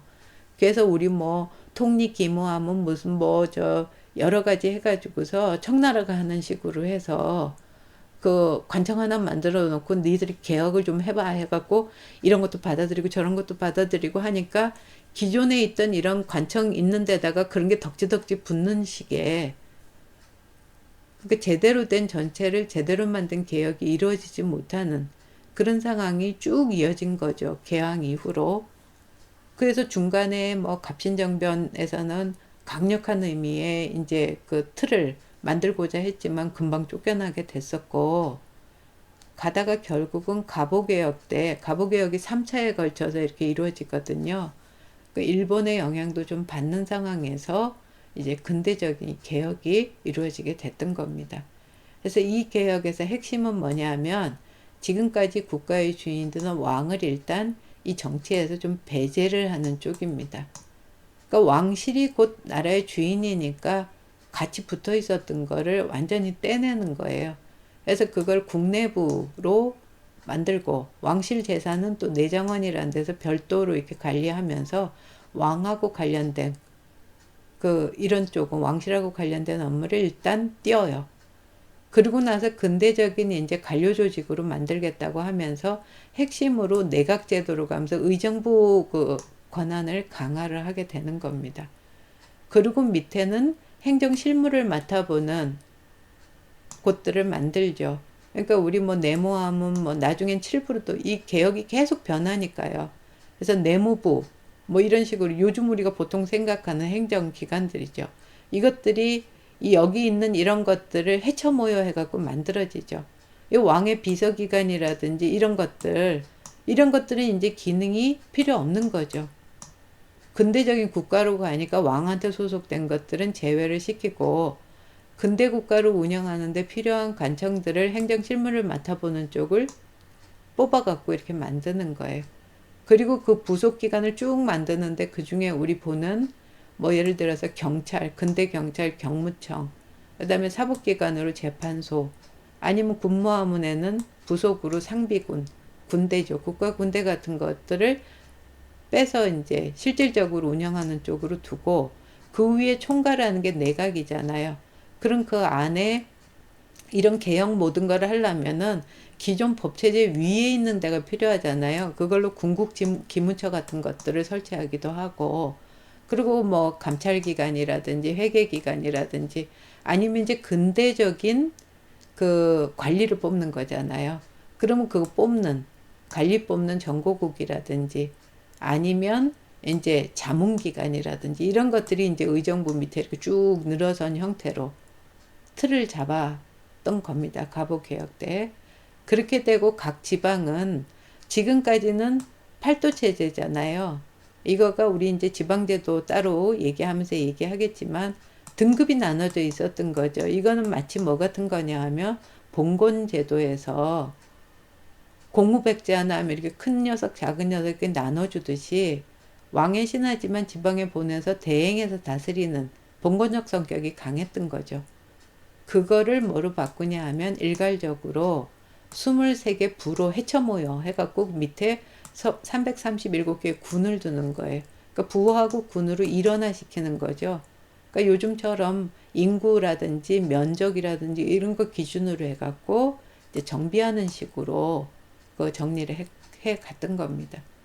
이렇게 돼서 왕정이라는 체제를 어떤 근대적인 입헌군주제 체제 쪽으로 바꿔가는 개혁 기본 틀 이것들이 마련되고 아직까지 의회 이런 게 만들 상황은 아니니까 각 지방에서 향해 같은 것들을 만들어서 위에 중추원 중앙에 있는 것처럼 지역 자문 뭐 이런 것들을 맡아보는 쪽으로 틀을 잡았던 거죠.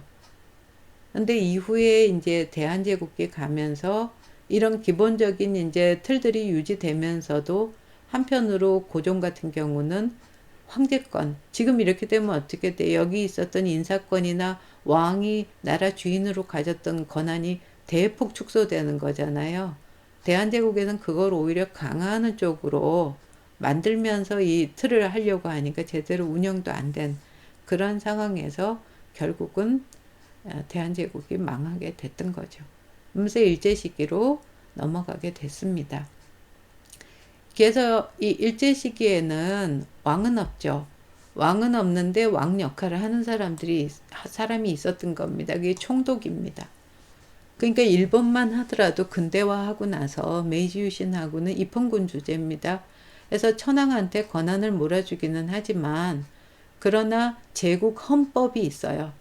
그래서 헌법이 있고 거기 따라서 그 통치가 이루어지는 체제로 변화하거든요. 근대 국가로. 그런데 조선은 식민지고 식민지에 온 총독은 과거에 왕 같은 역할을 하는 겁니다.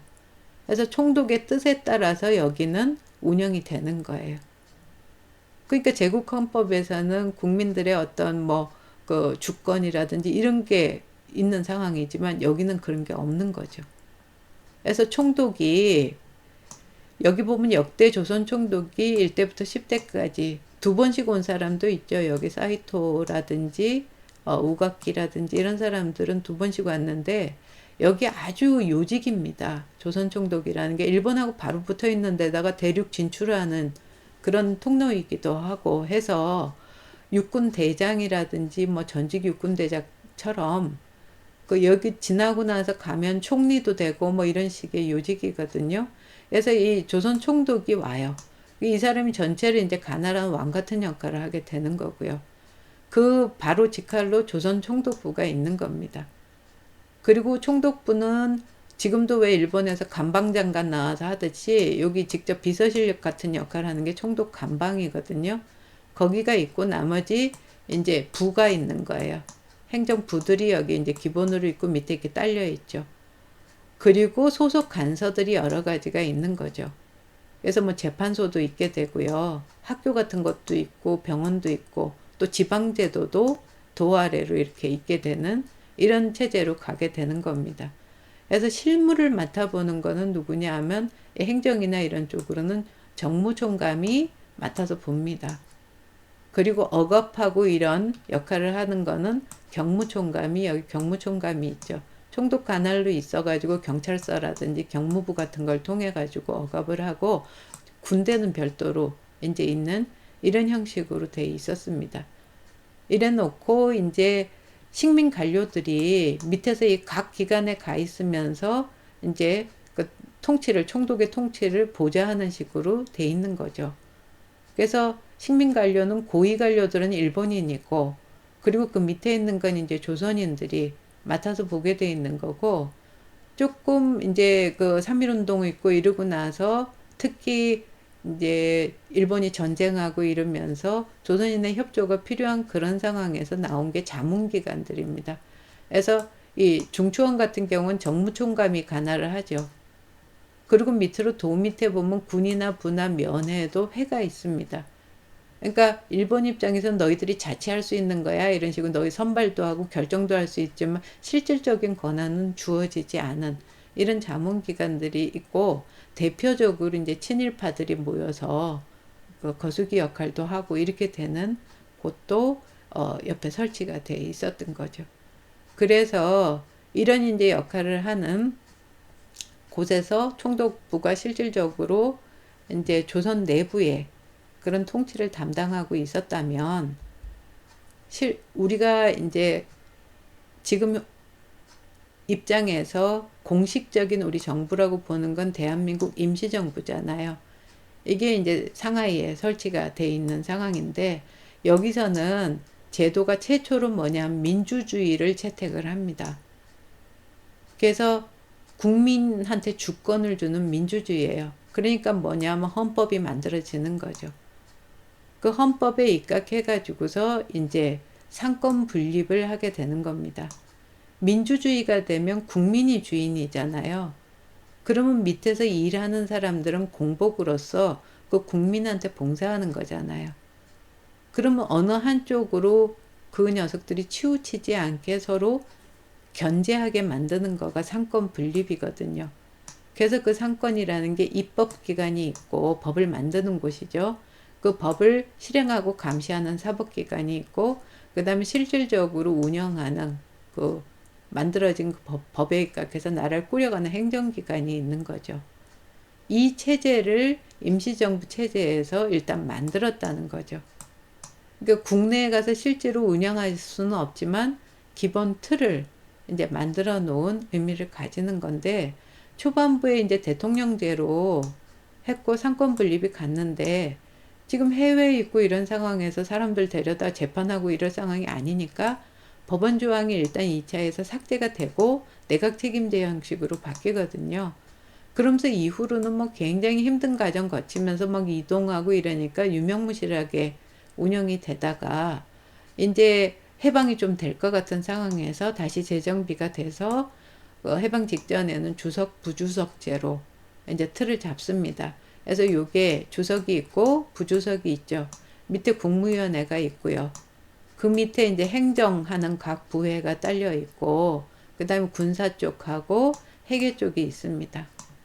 그리고 이제 입법기관으로서 임시의정원이 있는 요런 식의 틀을 마련해 놓은 요런 상황이었지만, 현실적으로 이걸 실제 시행할 수 있는 상황이 아닌 상황에서 해방이 된 거죠. 해방이 되고 나서 우리는 어떻게 되냐 하면, 남한 같은 경우에는 미군정으로 들어가게 됩니다. 그래서 이게 미군 사령관이 와서 여기서 정치를 하게 되는 거잖아요. 3년간. 그래서 이게 미군 사령관 포고 1호입니다. 그러니까 미군 사령관이 와서 뭐라 그러냐면 45년 그 9월 22일에 들어와서 상륙을 한 거예요. 그래서 항복을 일본군이 항복받는 걸로 미국이 와서 여기서 지금 받게 됐단 말이죠. 근데 취지가 뭐냐 하면 개혁은 서서히 진행되어야 한다고 얘기를 한 거예요. 그래서 한국 민중들한테 뭐라 그래요? 일본인 및 미상륙군에 대해서 반란 행위를 하면 안 된다고 그러는 거예요. 그러니까 기본적으로 이 미군이 들어와 가지고서는 일장기를 내리고 그 자리에 성조기가 올라가서 미군정을 하면서 지금까지 일본인들이 통치하던 일제 시기의 그 제도를 그대로 받아가지고서 미군정을 한 겁니다. 그러니까 지금까지 임명받고 그래서 일하던 사람들이 전혀 해결이 안 된 거죠. 특히 그 친일파의 대표가 신민경찰이잖아요. 근데 46년까지도 보면 비율이 이렇습니다. 그래서 전혀 친일파 정리가 안 된 상황이 다른 부서에서도 거의 마찬가지, 이거보다 비율은 조금 낮더라도 있는 상황에서 이제 우리 대한민국 같은 경우엔 정부를 48년에 수립을 하게 된 거죠. 그래서 이때 이제 이승만이 처음으로 정부가 수립되기 위해서는 일단 입법기관이 있어야 되죠. 그래서 선거해가지고서 사람들이 이제 헌법을 만들고 거기 입각해서 행정부 대통령도 뽑으니까 그 이승만 같은 경우에 그 입법하고 나서 다시 대통령으로 해갖고 48년 8월부터 이제 대통령이 되게 된 겁니다. 그래서 지금 19대 대통령까지 나온 거고요.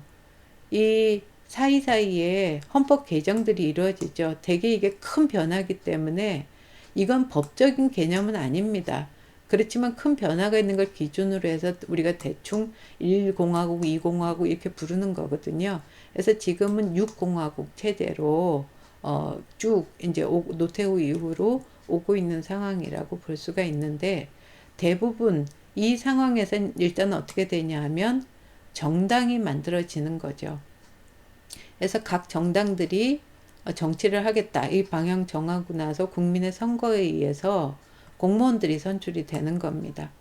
그래서 이 공무원은 크게 보면 두 개죠. 하나는 이렇게 국민이 직접 선출하는 선출직 공무원들이 있고, 또 하나는 그 선출직 공무원들이 운영을 하면서 임명을 해가지고서 실무를 맡아보고 하는 임명직 공무원들이 있게 되는 거죠.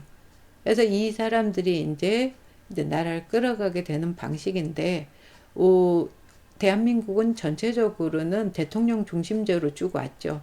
예외적으로 여기 그 장면 총리가 있던 내각 책임제 이쪽을 시행한 경우가 있었지만, 대부분의 경우에는 대통령 중심제로 운영이 돼서 지금까지 온 겁니다. 그러니까 무슨 얘기냐 하면 이제 국민이 주인이잖아요. 그렇게 되면 입법부에서 법을 만들죠. 그러면 이게 시행하는 건 행정부잖아요. 근데 이게 잘 되고 있는지 감시하는 게 사법부고, 상권이 서로 견제하면서 주권을 가진 국민, 이 국민이 잘 살 수 있게 이제 일들을 공무원이 하는 거고, 정당들은 그 공무원으로 되기 위해서 여러 가지 정치 행위들을 하게 되는 이런 시기로 온 거죠. 그래서 됐는데 우리나라 같은 경우에는 그러니까 입법부는 법을 만들고 사법부는 그거 잘 되고 있는지를 보는 거지만 실제로 국민들이 이렇게 그 접촉해 가지고서 꾸려나가는 일을 하는 건 행정부가 하는 거죠.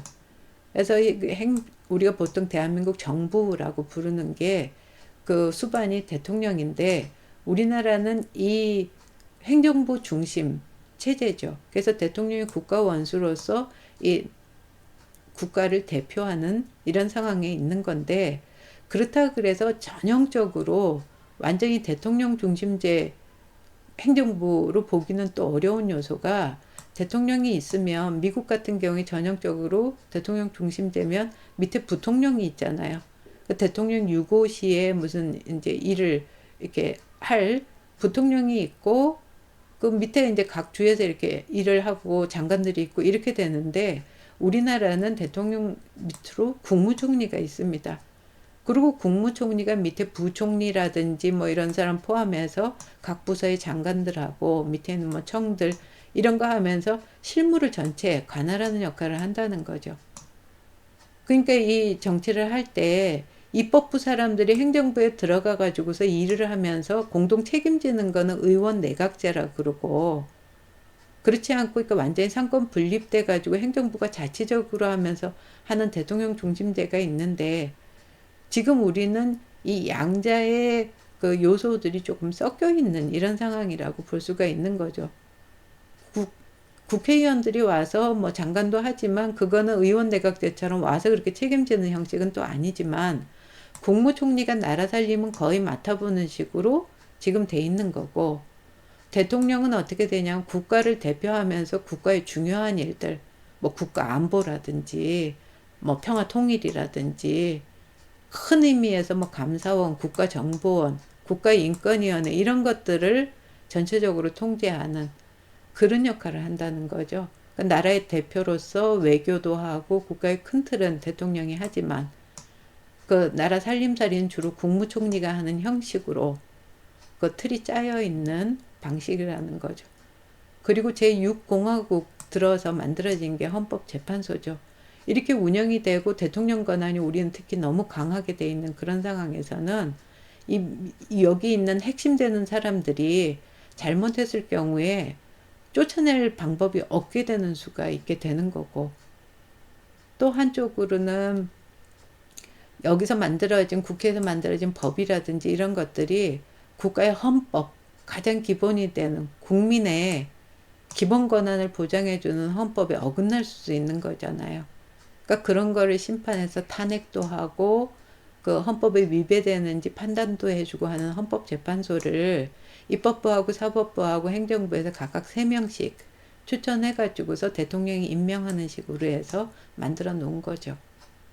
이렇게 돼 있고, 그 다음에 이제 주권을 가진 그 가장 기본적인 우리 행위가 선거를 하는 거잖아요. 투표하는 거죠. 그래서 이 선거관리위원회는 별도로 이제 이렇게 존재하는 식으로 지금 꾸려져 나가고 있는 상황인 거죠. 근데 북한 쪽은 어떻게 되냐 하면 소련군이 들어왔단 말이에요. 근데 여기서는 일본 약탈자들을 구축하였다 뭐 이러고 나오잖아요.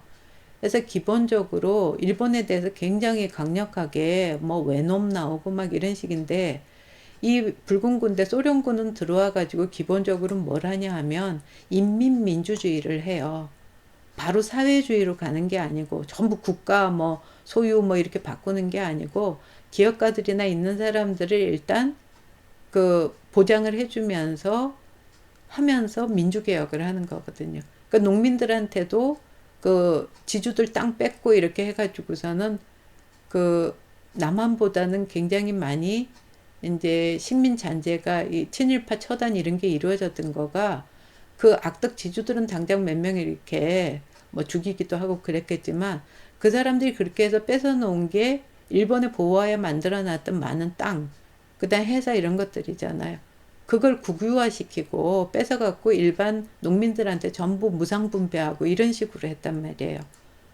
그렇게 되니까 이쪽에선 정리가 비교적 되는데 좀 이따가 그걸 국가가 전부 다 이제 수용해서 가는 사회주의로, 인민민주주의를 거쳐서 사회주의로 이행해 갔던 거거든요.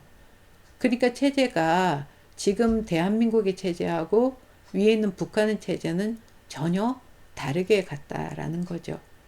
그래서 공산주의 국가는 기본적으로 국가라는 거에 대해서 인정을 안 했었습니다. 국가라는 게 원래 밑에 있는 그 민중들을, 노동자하고 노동하는 계층들을 수탈하기 위해서 만든 그런 제도라는 거가 기본 입장이거든요. 사회주의, 공산주의에선. 그랬는데 현실적으로는 그 국가라는 걸 인정할 수밖에 없는 상황이 되니까 그 공산주의 국가가 이제 성립을 하게 된 거지만, 그래서 거기서 중요한 건 뭐냐면 노동자들의 당. 이게 가장 중요한 거예요. 그래서 그 당의 일당 독재, 노동당의 일당 독재로 가고 당이 우선해요. 그리고 뭐가 있냐면 정부가, 국가기관들이 있는 거고요. 그리고 그걸 받쳐주는 군대가 있는 거죠. 그래서 당과 국가기관인 정과 그 다음에 군, 당정군이 그 핵심이 되는 그런 체제로 가는 겁니다. 그래서 가장 핵심은 일단 조선노동당이 있고요. 거기서 이제 역할을 하게 되는데, 상징적으로는 어떻게 되냐면 국가에서 모든 거기 있는 국민들의 대표회의가 최고인민회의입니다. 그러니까 이 주권기관으로 원래는 규정이 돼 있는 거죠.